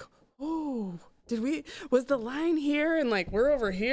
Did we go too far? Right. Yeah, probably. Yeah. Cue cocaine. Yeah. Like, some like not fake real, cocaine. Fake cocaine on the Fake. table at one of the like events. that event where there was like a man in a nurse's costume with in the back room with the syringe serving sauce out of Yep. I out forgot of a about that one. suitcase. That was the same event. That was Yeah, the same seven- event. That was a Studio 54 Yeah, one. yeah. Or Studio ILEA or Studio ISIS. Studio ISIS. It was still, Yeah. I do remember that. Yeah, I forgot about the syringe thing. That was pretty weird. Yeah. But also that's part of it though, is that I think everyone else is trying to, like the sponsors are trying to like impress other event planners, right? Yeah. So that's Yes. another part of it. It's like you're trying to go like above and beyond so that, I mean, because all of us we've seen so it, much. done We've seen it all, right? You know, like, and the one thing that I'm always like, when can I bring, you know, the lady on the chandelier, like pouring the champagne upside down? That's like my favorite thing ever. Like the first time I saw it, I would just like sat down and just like watched. I was like, I just wanted all my drinks from her because that's just amazing, right? Like blew my mind. But now it's like you walk in and I walk right by her. I'm like, hey, We're like, fill my glass. Yeah, we're so champagne, used you to know, it. hanging upside down. Cool. Exactly. Yeah. Like, can you pour a little faster? You know, but like that's like, I'm gonna need you to make me like a craft cocktail up there know, now it's to like, blow just my give me skirt a- up. like, Like, Just it's not. just do you're a like, twirl man, down to the bottom. Start Yeah. juggling. I know. We do get a little jaded sometimes. we do. Yeah. But at the Star Wars, you're like ready. You know, Yeah. you're like looking out for Every the things. year it's still. And I still get my mind blown every year. every Yeah. time. It's so good. Yeah. I love that. remember that we had there was one Lisa Marie did the spy one. Yeah. Right? And I remember us sitting at like a couch and I look over and there's like a centerpiece and there's like a microphone in it. It's just like, of course, it's just like every little detail. I'll never forget the little microphone in the plant, you know? Yeah, Like I love it's that. awesome. Well, and it's also like I feel like when I've been on committees or when I've been part of it, my favorite thing is giving them a brief, right? Saying like, this is the theme, this is what we're thinking, here's some general information. What do you want to do? Mm-hmm. And people come up with shit that I would never in a million years be able to think of. It's so much more creative than I could ever come up with. And they're excited to do it because it's like, this is my dream. Let me do it. Let me run with it. And because of that, they're willing to like, I don't care how much it costs. Within reason, Right. I'm willing to like donate my time and my energy and my resources because I'm jazzed about this thing. And layer that times 30 and that's how easily 30 people we are at where we're at with the Star Wars now. Like borderline absurd, but it's the best. Insane and amazing. It's like if Willy Wonka was throwing an awards ceremony. That's Like awesome. it's so wild and just so crazy and fun and I always want to bring people that aren't in events. I'm like, you have to come because I'm like, I bring people that aren't in events. I know, right? I've got Like, I friends just that want I'm to like, video come on. their face the whole time. Yeah. Because I'm like, because it's just so crazy over the top. And they're like, who are these people? I And know. was like, People who come for the first time. I mean, I was that way when I went to the steampunk one. I was like, me too. big eyes, like, what the fuck is going on in here? So it's fun to see people who haven't been to one before being like, I was not prepared. I know. Yeah. There was the where you put the drink down the ice thing. The luge. Yeah. I'd never seen one. I wasn't in Right. events. I never saw one. I had too many drinks from Yeah, that because I I did was have like, too many "Wee!" drinks. Like it was just like it wasn't good. That's the other Tell me unintended why I didn't get a consequence job of that time. of Star Wars is that it is all people who are usually behind the scenes that are getting lit during the Star Wars this time. So they have a lot of fun. Our jobs are stressful. Yeah. Yes. I love the innovation, the platform to create, and I think it's really pushed everybody, the community as a whole, right, to like get involved so you can do those cool things to support so other people feel like they can do those things. And then I love the celebration aspect that we all get to enjoy it. And like we're spoiled as shit in this industry because we've seen it all kind of, but we're still allowing that room for growth to keep innovating. And I think that's what's super important. A couple episodes ago, we were talking about like LED walls and how like now they're starting to become curved and like the technology So cool. is being advanced, and now it's going to change the way we think about events and push us to do that next step. But we're the ones providing that platform for that creation. Yep. And sometimes that it's a testing ground. Yep. Yes. This is where we do our testing. Yeah. Yeah. So that It's a when we little go to the R&D. client, Yeah. we've already done it now. And we're not just talking out of our ass And like you a pipe get dream. pictures, Right. and you get And you to get people's learn all lifetime work all the kinks out, Yeah. and like And- what are the challenges, and You just put it in front of how many event professionals that now Right. saw it. Now they That's want the it. other They thing. want it. They want to Yeah. sell it for Yeah. you. Yeah. Right. or they see like, oh, I like this, but what if we did this? And Right. they bring their own little like tweak to it. Collaboration And- aspect. Totally. Yeah. But it's And- also, I was going to say, it's also when you're volunteering too. Like Jodi always said that. I was like, oh, I really messed up on this ILEA like event when I'm volunteering. And she's like, good. You didn't do it at your job then. So like, True. It's just an overall like learning thing. It's a learning thing. Yeah. Like when I've been asked about ILEA a lot over my career, and one of the things that I've said as a way to help people understand like why I think volunteerism in any way, but in this context specifically for ILEA is really important, is because like it can be scary to take on a project where your paycheck is on the line, right? Because yeah. there's a whole level of risk involved with like trying new things, with taking on a new challenge, with doing something different than how you've always done it or how they've always done it. And I think one of the beautiful things about whether it's the Star Awards or any other volunteer role, is that it does sort of open up this doorway for you to like try things safely Right. in a way that is less potentially problematic long term. Like if something doesn't go perfectly, it's a lot more comfortable to do that in a volunteer opportunity Yeah. where you've got a safety net Yeah. and some people around you that can help fix, versus having to do that in a professional setting Right. with the CEO or your boss's boss's boss. It's that will they like me thing. Yeah. Yeah. It's Yeah. kind of like, if I screw up, then they're going to tell other people. Yeah. And They then lose word's trust going in to me. get out. Yep. Yeah, and loses trust. And it's not necessarily like lower stakes per se, because the stakes still feel high, right? Because Yep. these are your peers, these are people you want to impress, and you want to do well with Totally. them.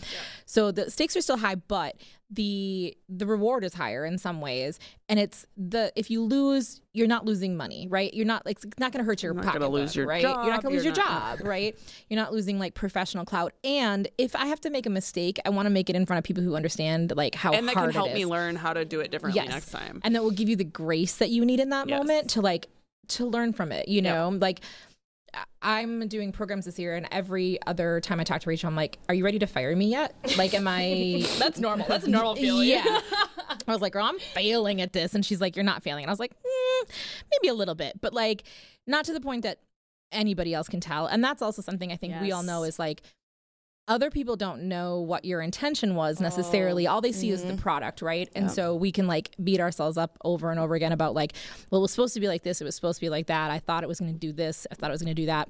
Doesn't matter. Like what matters is what people end up experiencing in that actual moment. Totally. And that's like the most important part. And this is a place where you can get to that and then still get like some feedback from people about like, okay, like it went great. Here's how we could have improved, or here's what we could have done. And they understand there's like nuance to it, right? It's like an intelligent audience for it. And also watching the people around you problem solve with you Yes. in that moment, that is just invaluable, right? Being like, at first, you're like a deer in headlights. You're like, oh my gosh, this went wrong in front of all of my like peers, and you have like a whole board around you that's like, okay, let's figure this out. This is what we're gonna do.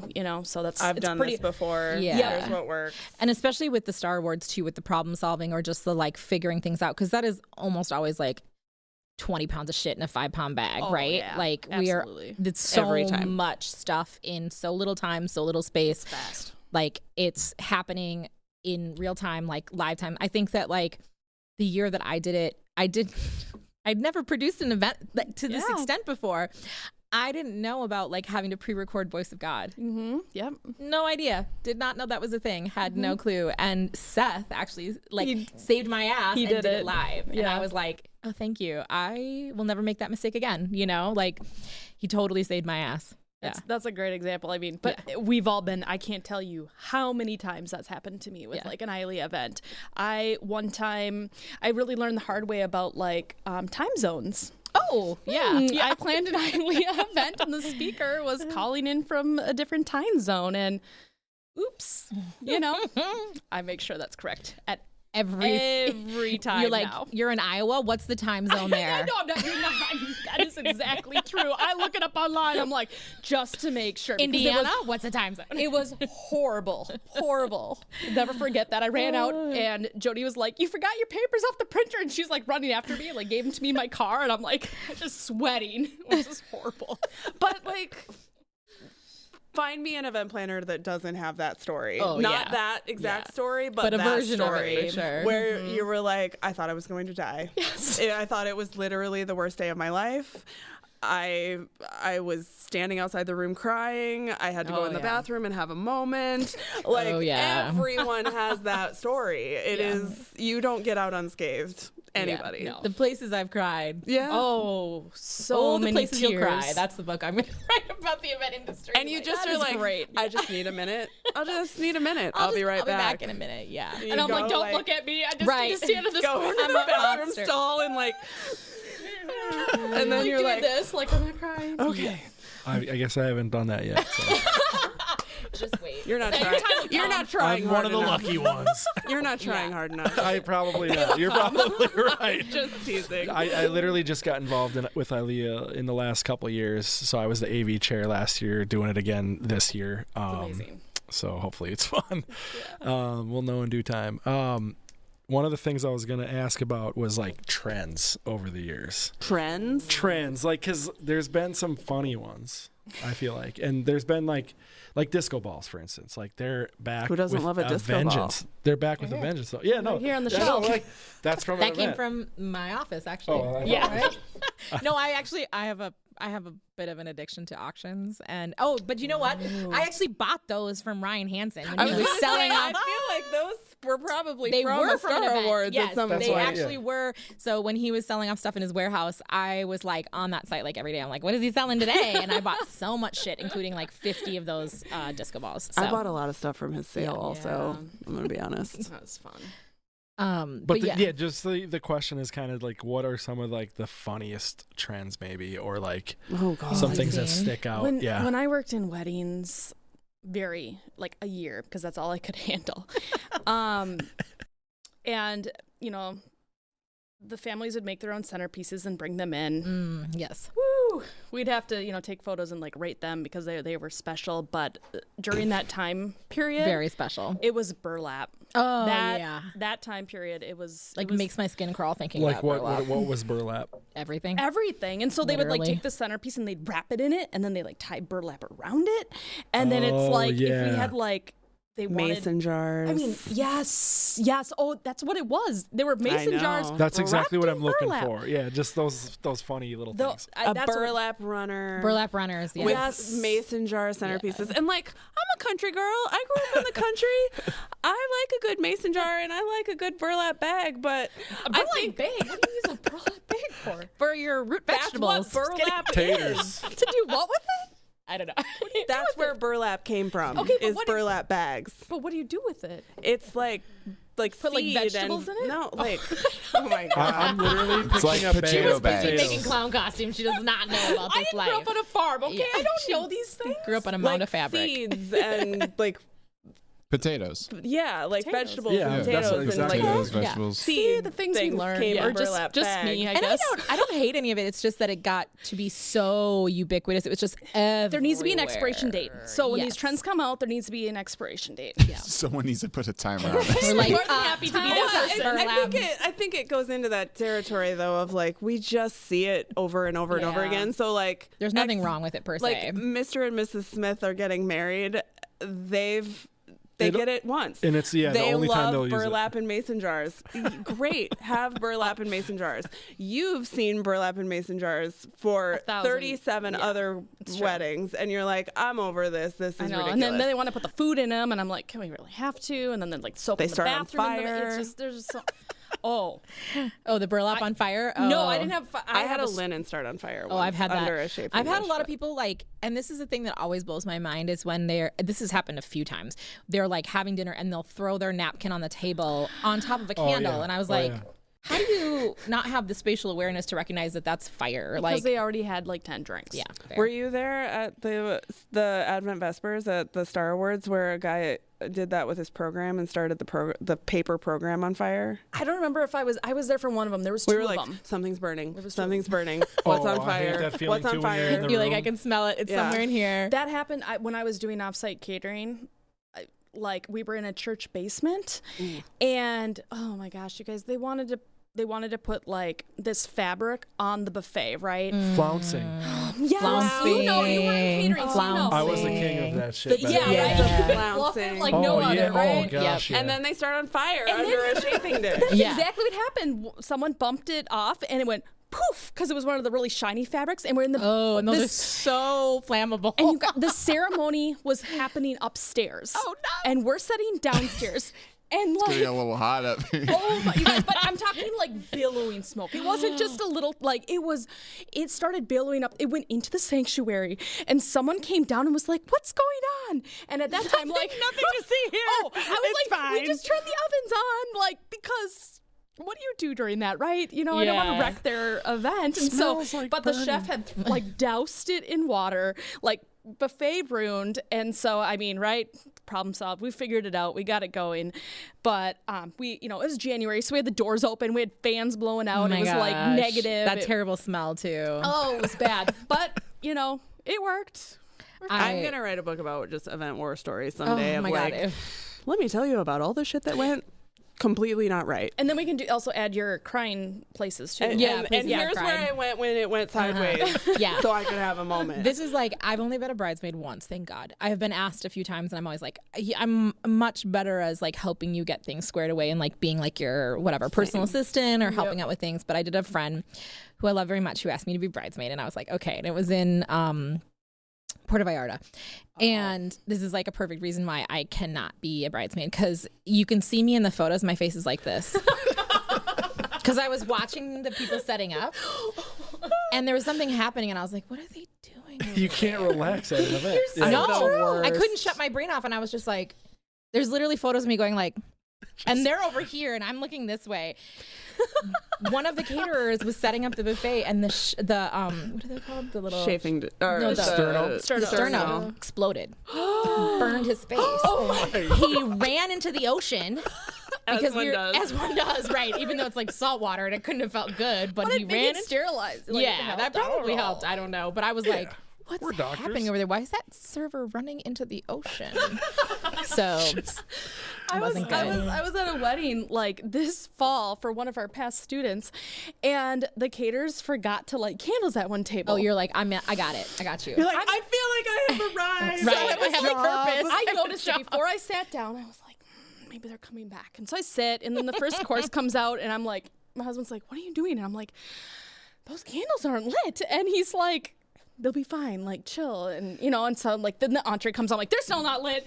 Who's not right? I like got up. I'm like, who has a lighter? I got the lighter. I'm lighting them. The catering staff comes over and is like, what are you doing? And I was like, lighting the candles. They're not lit. And the people at the table were like, I thought you're not part of catering. And I was like, yes, I am now. Yeah. So I feel you. It's so hard to sit still, or especially when you go to an event. Impossible. I know. It's impossible. I'm the worst. I am also terrible. But also, I think I'm like terrible, but also very forgiving about things. Oh, absolutely. I'm like very judgy, but also like, nah, that's all right. Like you did your best, or whatever it is. But be a helper. Yeah. I'm a helper. That's me. It's Yes. like, Yeah. I'll be like, oh, there's a problem. Let me fix it. Yeah. And now I feel like I have a purpose and like I know what to do with my hands, because otherwise I'm just way like better event planner than I am event attender. Same. I think we all are. Yeah. Oh, yeah. I don't know how to socialize anymore Wear black, without be helping. in the back. That's why I think I need a costume at the Star Awards, because it makes it totally like different for me. disassociates for you. Mobilizes Be like, you. this is Like it not Jodi immobilizes Collen. you. You can't do anything. So you're just Can't Just I enjoy just yourself. You become can't like move. a total different person. Like Jodi Collen in a like blonde wig and a leather hood is a totally different person. I can show up and just be a different human. That was just by your costume. Yeah, Yeah, that's that my was a good favorite one. costume of all time. Could you tell the story about the goldfish? We were talking about this beforehand. You I might wish have I to could repeat it. remember what year it was. I don't know. I just remember Jim telling me about it because So, you know, like high school prom where they have the like bowls with the fish in them. And by the end of the night, the goldfish were like being eaten. and dead in the bowls. And like some of them were dead and some of them, like that was the cool thing to do. I was going to say, I feel like I that was do a remember thing in, there like, was the a moment, late yeah. 90s. My high school prom, my like junior or senior year was like underwater themed. So like last year's Star Awards was like my junior prom, and There was a mermaid at your junior prom. 100 times better, Ashley. Like a dead 100 times better, Ashley. But yeah, like the boys thought it was really funny to like take the eat. goldfish and just eat them. God, so gross. And like that's what was Boys. happening. I Boys don't- are so dumb. I can't remember what year it was. Somebody will have to tell me after they listen to this and be like, it was this year. But I do remember that happening. I think it was the same year where they had the bubble bowls and we had like volunteers coming at the end of the night to help clean up, and all the volunteers showed up just real drunk. Oh. And you know those like bubble bowls that you like back in the day you would like wrap calla lilies in them Yeah, and yeah, like, yeah. you pick them up, that people were trying to like pick them up without holding from Oh, the no. bottom, and so they were just like pick it up, and they're so heavy because they're Yeah. full of water, Yeah. and they were shattering, and my like gosh. people were like bleeding. There were like there was so much blood. So much blood. At, very like, dangerous 2 in the morning with a bunch of drunk people like trying to clean up, and it did not end well for the goldfish or their hands. I feel like in the last few years we've gotten so lucky and so blessed with like venues being willing to let us like load in early and load out later.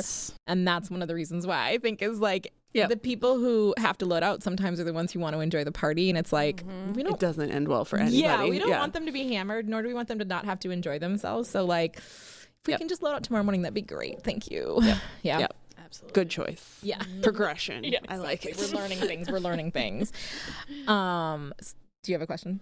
Oh, I was just gonna ask, like, what's been the highlight of your careers so far? Like, what is that one thing where you think back and you're like, that kind of? I can say. I know because yours. I think mine Yours. is Pretty crazy. pretty crazy and is probably never going to be beat. But in 2014, I think, It was before I got there. 14, we hosted the Dalai Lama on campus for 2 days, and it is the most challenging thing I've done professionally, because we did 2 like 4,000 person events within like 30 hours basically. Oh my God. So we used to, when I worked at the university where Sarah and I used to work together, we did an event every year called the Nobel Peace Prize Forum. Yeah. It was one of the only events in the United States that was like actually affiliated with the Nobel Prize Committee in Scandinavia. And we were really fortunate that year to be able, we would always try to get an actual Nobel laureate to come and speak. And we had lots of really amazing people. We were really fortunate that year that we knew somebody who knew somebody who knew somebody that was able to make a connection with the Dalai Lama's people to bring them to the Twin Cities. And so they did a variety of stops while they were in the area, and we were one of them. And so we made all of these arrangements for them to speak at the convention center. We were gonna use the like auditoriums with the like spinny rooms at the Minneapolis Convention Center. And I had gone to this meeting with other representatives from some of the other groups that he was supposed to be meeting with while he was in the Twin Cities. And one of them was the Minnesota Tibetan American community, because outside of Tibet, Minneapolis, or at least at the time, I don't know if this is still true, but at the time, they have the largest Tibetan community outside of Tibet in the Twin Cities. Yeah. And meeting or being able to be involved with an event and potentially meet the Dalai Lama is literally like the biggest moment in their life.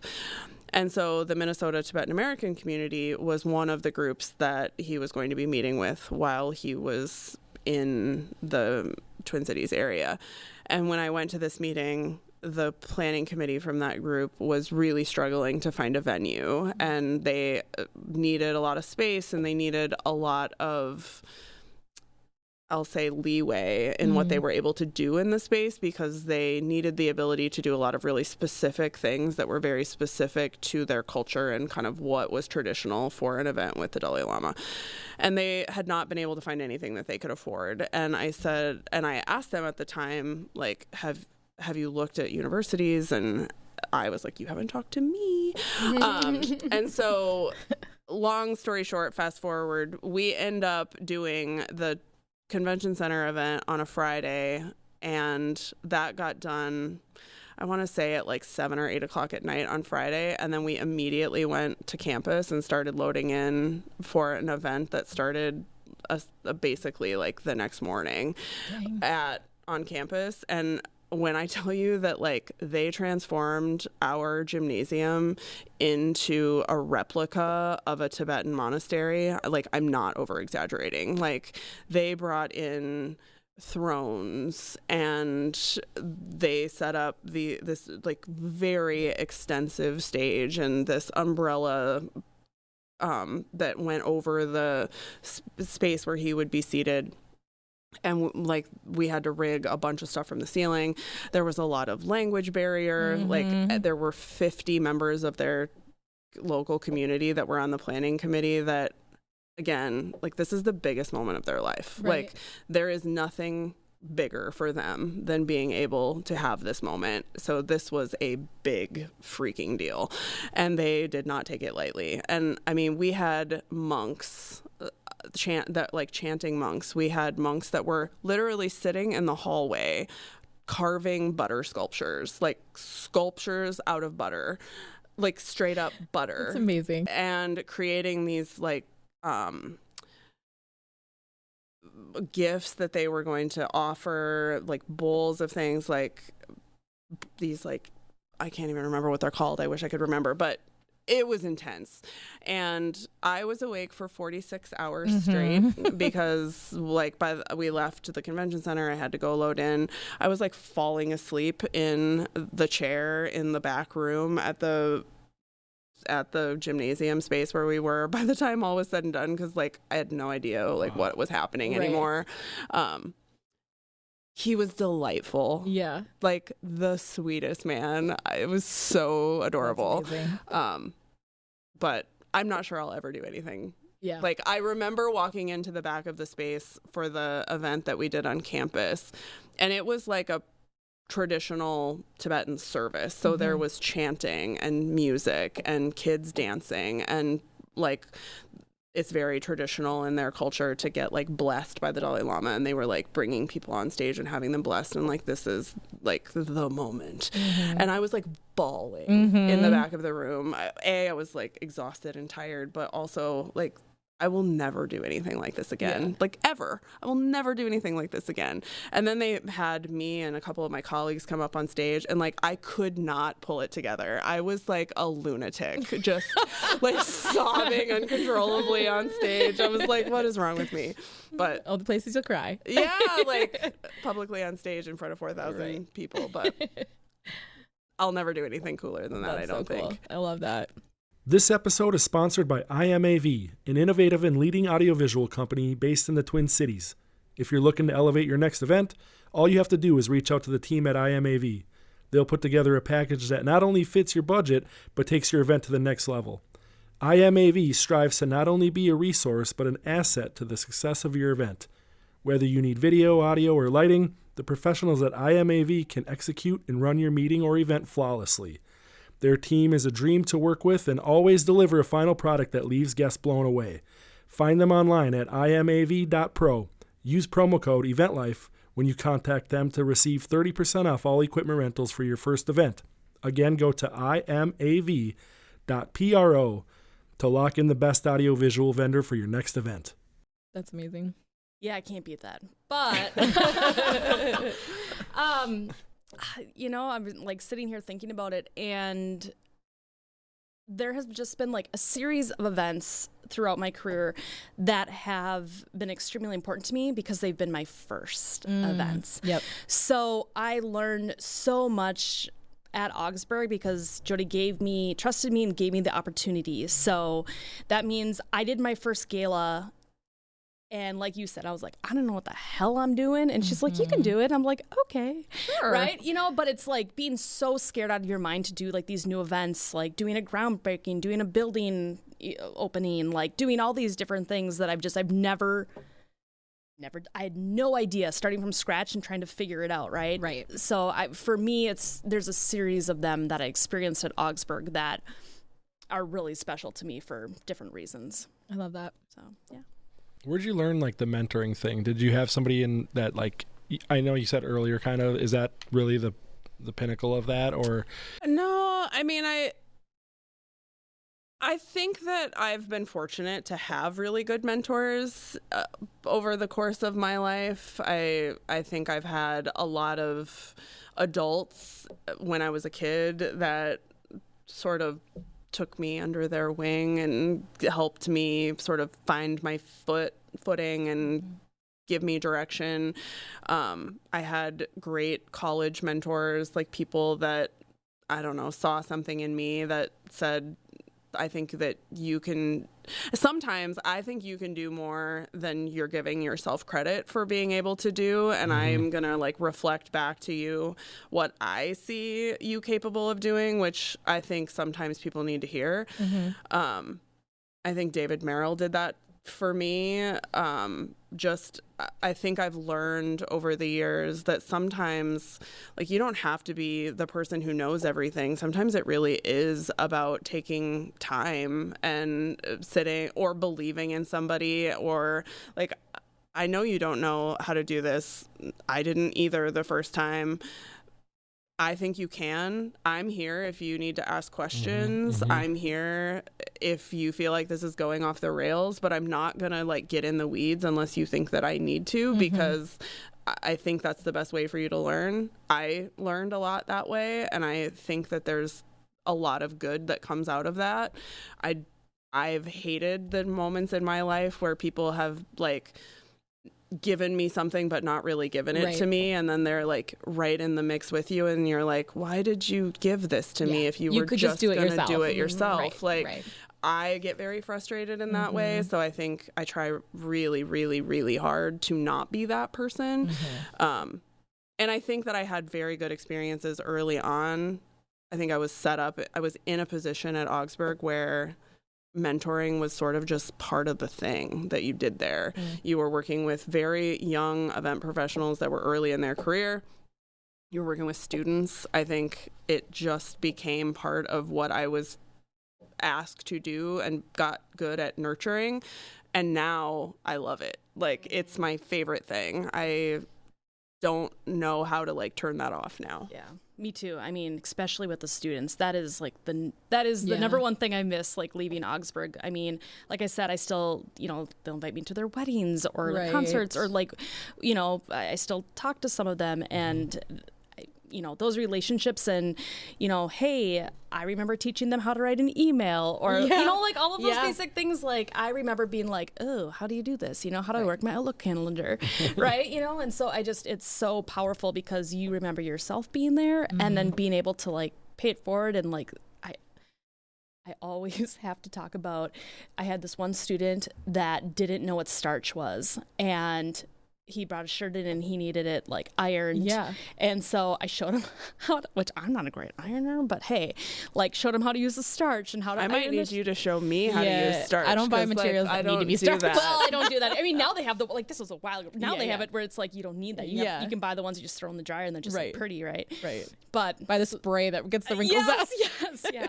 But anyways, yeah. So it's all those like little things that are. I agree with you. Like, that are really special. That's the thing I miss the most.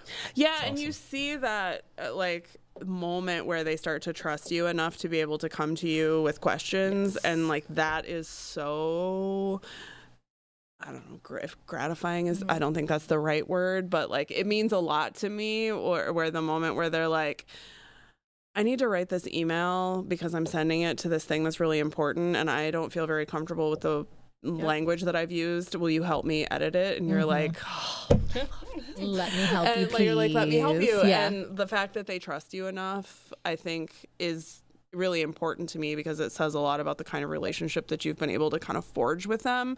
That was, I think, takes time and energy and effort that you have to like put into that.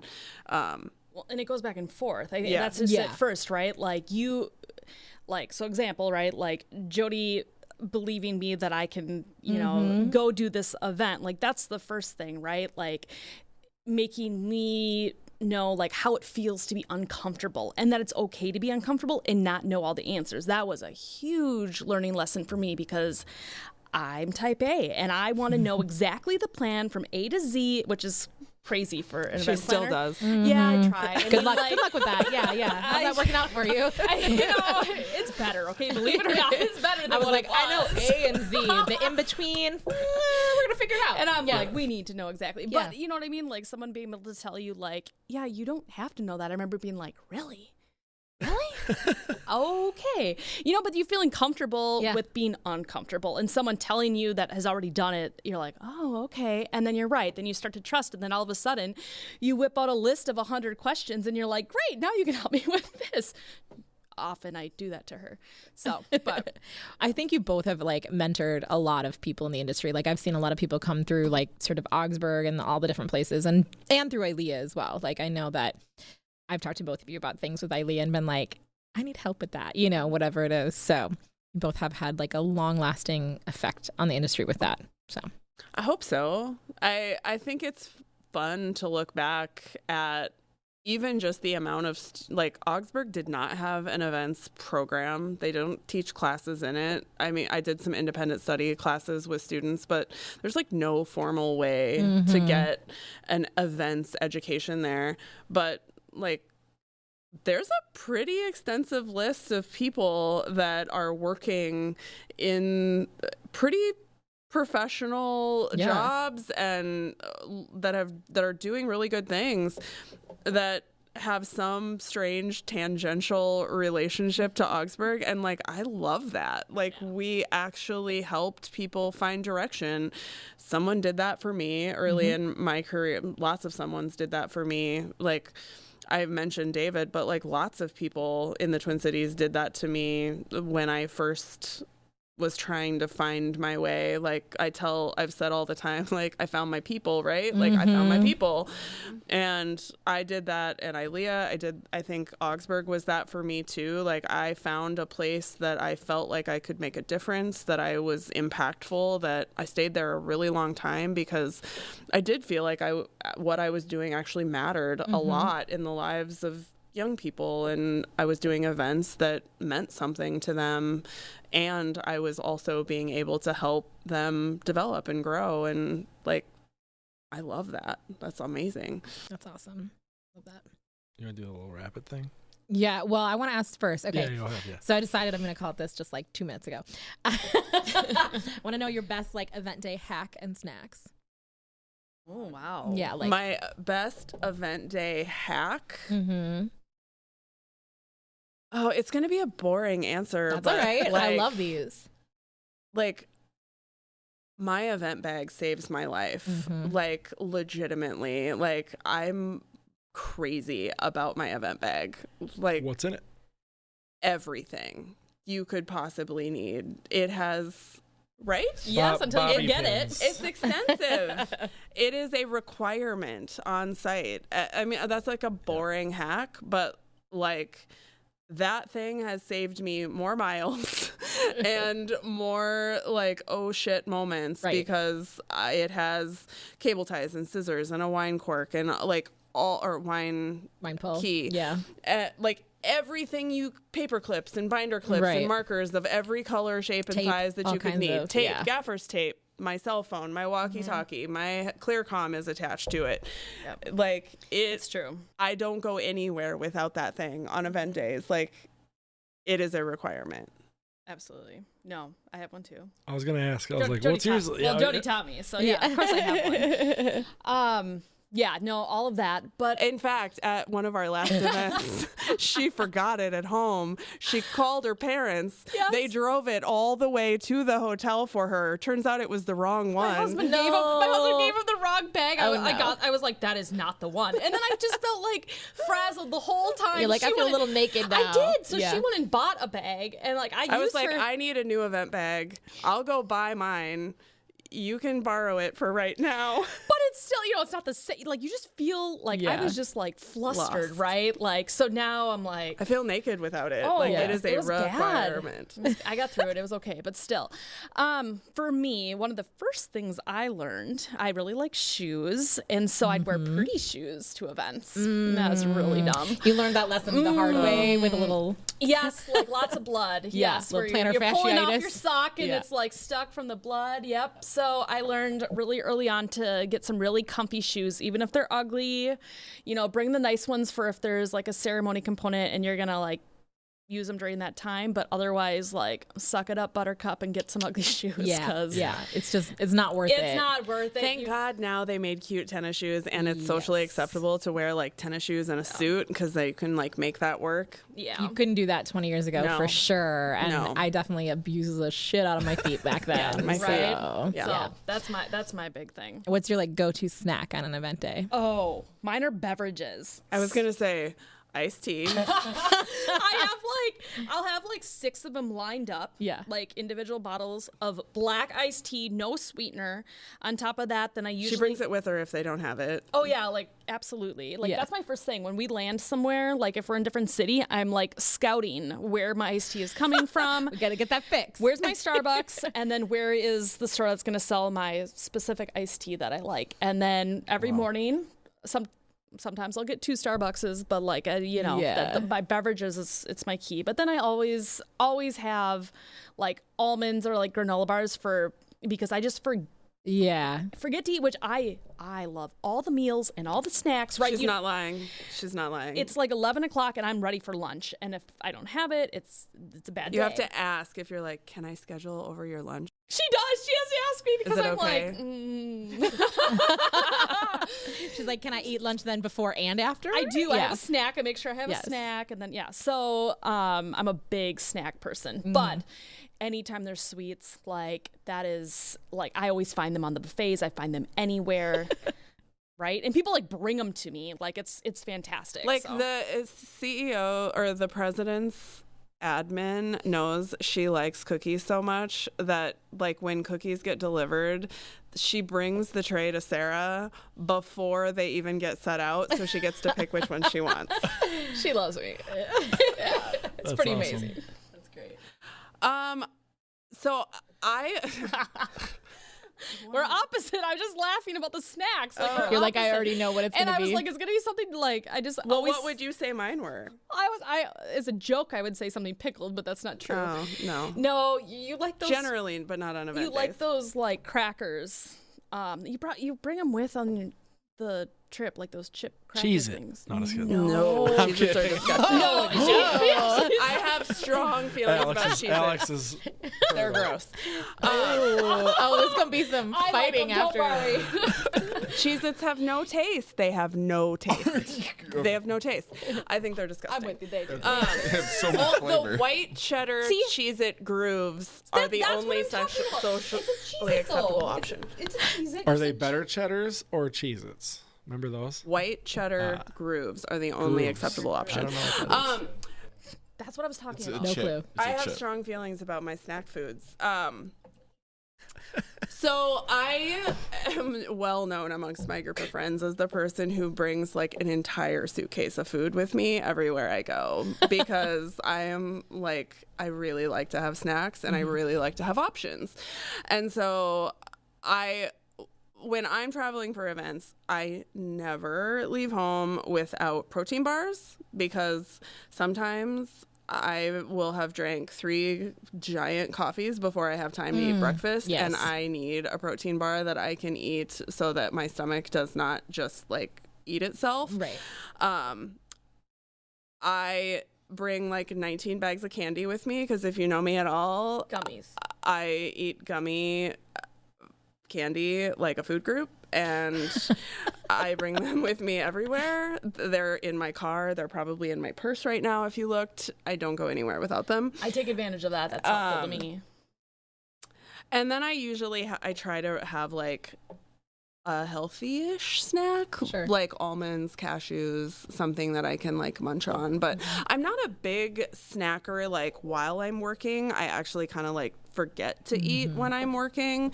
But I need to have things that I can like grab and eat. Shovel really in your fast face. Yeah. When I realize like, oh, my blood sugar's really low, I feel like crap.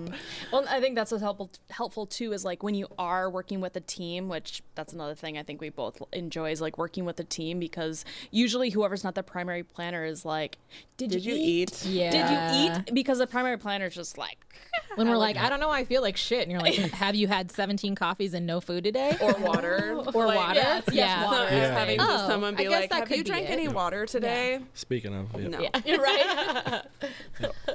Yeah. That's awesome. I love that. Rapid. Sure. It's just a dumb little thing we do, or have We started do. started doing. On our 5th episode, we This do is this Jessica's idea. I love rapid fire on like It kind of like a event specific rapid fire, so you can both shout it at the same time, I guess. Ooh, I'm let's a see if we processor though, have. so it takes me more time. That's fine. That's fine. No. she's just like making excuses. of These why are I'm very gonna random. beat I her. wrote them like very quickly. So first one, plated meal or buffet. Plated. All right. Band or DJ. Band. Depends. That's true. I don't know. The new bands though, I mean, Hybrid, right? yes. Yeah. They can really crank like some. I think it Some completely covers. depends on the audience and what's happening at the event. That's Yep. fair. Chicken, steak, or veg. Steak. My people. Yeah, I we need do a see second chicken a to lot. think about this. What's that? I need a second to think about the response. She's like on it. Oh, yeah, no, I know. You're She's like right on really point. rapid. How about a favorite song? Don't Stop Believin'. Journey. No way. That's favorite? Like at an event song? That's a classic. 100%. That's a classic. Wow. It is a Like, classic. Literally Wow. Yeah. watch it. You play that song, people will be like That's true. running That's for the true. dance floor. That's true. I Or think it's singing at the top of their lungs. Like it is a no fail. It's true. Fill the dance Like floor. 11:35. every time. And Yeah. ending with like Piano Man or like also. Oh, that's like a St. Ben St. See, these are John's all thing, songs isn't it, that I- though? Oh no, I thought That's where they like get in a circle and drop their pants, like that yeah, whole thing. it is. Do you guys not know about this? Yeah, I do know about that. Okay. I guess I've been to some of those weddings. I was gonna say I've been to a lot of Drop weddings. their pants. They I feel like there's a get- story. they do. It's Yep. awkward. and it's all mostly dudes, but Usually you know. is if you're dropping your pants. Yeah, they get it's at like weddings where their Johnnies or St. Ben's, I don't know what they're called. But they get in a big circle and they play Piano Man and everybody's swaying back and forth and they drop their pants. It's true. It's the weirdest thing ever, but it's pretty funny. I guess I've known other people that have done it. Yeah. I've seen the circle, never seen the pants being Yeah. Yeah, the lost. pants is a different level. What about the sugar song, the Pour the Sugar? Pour some sugar on me. See? In the name Yeah, of definitely. love. Yeah, that one's That's a good one. That one's a good one. Yeah. I was gonna say a joke, and I'm gonna not say it. I'm not trying to get canceled quite yet. Yeah. Um, On our fifth did you episode. answer that one? Yeah, you did. Okay, yeah. Well, a long ways, yes. Oh, Jesus. How about favorite color? Wait, Purple. wait, our favorite colors? Just in general in life, Just purple. Pinkish purple. Well, magenta. Yeah, I was like, If we're being specific. I have a certain color. I need to figure out what like Like the lavender? actual numbers are, but I don't The know. I use RGB it on all the it? time when I write back with like different colored letters. It's my favorite in Word. I thought it was gonna be blue, like the shoes. But I do like blue. You like blue, but Magenta is what I would say if I'm being really specific. Probably. I know the answer to this one. Wine or beer? Wine. Yeah. All day, every day. or cider. Okay. That's like a wine It's beer. it's kind of It's a the wine You're of a beers. cider. Yeah. I'm a big cider. I just don't like beer. I have everyone's like, you'll love it once you go to college, and I'm like, nope. Still tastes like a shoe. You Can't do lost it. me earlier. You lost me earlier at like the black iced tea unsweetened. Yeah. She Sounds not that also good. eats salad with no salad dressing. I don't like salad. It's like okay? a rabbit. No, I don't want No, to be a she rabbit. doesn't like the sauce. She says, and I quote, "The meat is my dressing." So you just douse it in I meat. don't like salad. Okay, it's so gross, and because then you put this dressing on it, and it's like fat.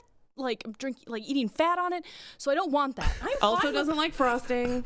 Well, yeah, it's a little, Frosting can be a hit or miss, Interesting. though. right. I Interesting. like the whipped, like the really light stuff. Yeah. But I don't know. It's honestly though the salad thing. Like so now I'm getting older. I would tell people I'm getting older. I have to be more of an adult. So I'm like putting some greens underneath my other food to try to like mask it. So you put some steak, some meat on there. It's some- like where you smell chocolate bar and then eat Eat a broccoli, salad. right? You need to get that. Like, there's a cookbook that, like, I think it's teaching like herself like this like weird Pavlovian response. Yeah, Like I'm healthy. chocolate tastes like salad. there's like a weirdo. cookbook out there that's like for sneaking food, like good food Yes, into your for kids' kids. food. Oh, You, like, that's Oh yeah. I yeah, need to like- give that to my husband. yeah, like sweet potatoes in like your chicken nuggets kind Yes. of stuff. Yeah, I need to you give should to my probably husband. get that. I don't cook. He helps me eat those kinds of things. But That's so I need to get funny. the cookbook. I love it. All right. Inside or outside? Event. Anything. Just like what do you prefer? Like Inside. I like both. So I like inside. I want to plan for outside, but I want to inside. I want to plan for outside, but I want inside, like backup. So like I'm the person like I grew up on a farm and so like I want to go out, I want to go hike. I want to be like that. I love being outdoors and hiking, but like if you ask me to camp, like no, I yeah, am yeah. not No, going. no, This is where I say, am like- not going. No, I have am- no interest. Yeah, I'm the same way. I grew up in like rural Minnesota, right? And I did too much camping as a kid, so I'm like outsidey. I'm not outdoorsy. Like I like to be outside. Oh, I'm Yes. stealing that. Outsidey, I'm not outsidey. outdoorsy. Yes. I Yeah. want to hike all day and then Yes. go back to like a really nice hotel. Yes. A shower and a bed. I'm with I need you. a toilet. I need a bed. 100%. I need a shower. Yeah. Like Yeah, done. like People I try to don't want to be convince me. dirty. I don't want to No. sleep on the ground. I don't want to be They talk smelly. about glamping, and I'm like, No, it's still still gross. camping. Right. Yeah, exactly. You can fool me. Yeah. So I like outdoor events that there have a has to be- suitable backup option there has to be inside. inside. and they a, can a be nice miserable, temperature. though. Yeah, right? temperature. Yeah. Yeah, they're just like you're introducing like a whole set of variables that are not always fun to work with. But it just comes with the territory. But like, yeah, if we're talking personally, like, Yeah, I like a patio with a good drink. That's pretty much outside I like to do. You're I- patio-y. That doesn't roll off the tongue very well, but All right, let's keep it rolling here. Rap or rock? Or neither. rock. Yeah, rock, absolutely. Okay.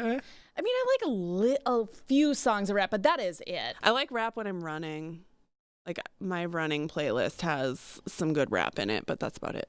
Yeah, you use that at the gym. Yeah. Get pumped Motivation. up. Yeah, Yeah, it gets you get kinda it. pumped up. How about a favorite vacation spot? Banff, ooh, I love Banff. Canada is probably my favorite place I've ever been. It blew my mind. It was amazing. Banff is in Canada, guys. Alex is like Googling. No, I've I have never no heard idea of that. Oh, it's I near have It's never heard Calgary. of outside that. of Calgary, Yeah, it's and beautiful. Looks fake. I've literally never been Sounds fake. anywhere where I've said this looks fake more times in my whole life. Like it looked like a picture. It's incredible. Yeah, Wow. it is. I'm a mountains and lakes girl more than a beach and ocean girl. I'll fair. take either, and they both have their place. But I'm if I have an option, it is Caribbean, like all the way. Like I grew up going to Puerto Rico. Like we have family friends there. Like that's my jam. I'm going to Mexico in a couple weeks. Like you give me an island, that's my home, man. That's awesome. But one exception, Yosemite National Park. I was blown away by Then that. you would like Banff. Yeah, you would. Yeah. Well, we went to Calgary. Oh, we didn't go to Banff with we us, didn't though. go to we went to an ILEA Live together in Calgary. This is when we first like hung out for the first time. Can I please tell this story? Because I desperately want to tell this story, and I wasn't sure if I should. That was the last question, so that we can. great. I'm Great. pretty open, you know that. So go ahead. So the first time I ever hung out with Sarah was in Calgary for ILEA Live, and we all were sharing a hotel room with like me, you, Sarah You had the Johnson. Airbnb. Oh, was it that one? Yeah, it was Airbnb. Was Christy Altendorf staying with She us? was, yeah. Because Christy, Sarah, and I went to Banff afterwards, but I think you must have gotten home. Yep. I didn't know you very well, and That's true. I felt like it had been like a little serious before that we'd like interacted more seriously, more professionally. Yep. And I just remember coming into the Airbnb at one point, and you must have just had your second baby. Oh, yeah. Second. So she was pumping and drinking at the same time. She was like, I'm ready. Let's go. And I was Liquids like, in, liquids the out. fuck is happening right now? Pump and dump. I know. And I was like, oh, she's fun. Okay, let's go. It's on. I wasn't taking it home. Right. Yeah. What are you going to do with it? You can't do anything with it. Well, I can't drink. Yeah, so, exactly. Yeah, we're having a So- good time. It's true. I think Great there's time. even pictures, which is more disturbing. She's but- like cross-legged on the floor, like the pumping, and like 2 glasses in her hand. I'm like multitasking You're at not its surprised, finest. all right? No, Yeah, no the questions. slightest. That's funny. Last question for you guys, because we've been kicking it probably 2 hours already. Yeah. And I'm sure we I could could go. do this. Yeah, I know. Oh, yeah. I know. We'll This is definitely so have you fun. back sometime. Yes, we'll definitely have to do it again. But just advice for people, and I think we kind of talked about some of that already, but like some hard advice for people kind of just getting into the industry or who's maybe afraid to take that next step. Get involved, be fearless, like take the jump and trust your gut, and find the people. It's all about the people. So, like I said, get involved and they'll help you. Yeah, I would say yes when presented with opportunities that scare you. I think especially early in your career, you're going to find yourself in situations where you feel unsure and I think we're programmed early to like feel, and I'll say especially women are programmed early in life to feel like if I don't have every single solitary thing and feel like I know exactly how to do this, I should say no. And I just like wholeheartedly don't agree. I think if you have even a bit of the ability to do it, say yes. Because you'll figure it out. Like you will find the resources and you will surprise yourself sometimes, I think, of what you're capable of being able to do. And I think the other thing is like and this is totally one of those things where I'm like, do as I say, not as I do, because I'm not always great at this. I think I've gotten a lot better at it as I've gotten older, but like learn to get okay and comfortable in ambiguity and being able to like navigate your way through that without having to know all of the answers is going to be like really important, especially as you get further in your career, because when you're just getting started, I think it's pretty normal to sort of be given this like very concrete brief of like, here's exactly what I'm asking you to do. Here's what's going to be expected of you.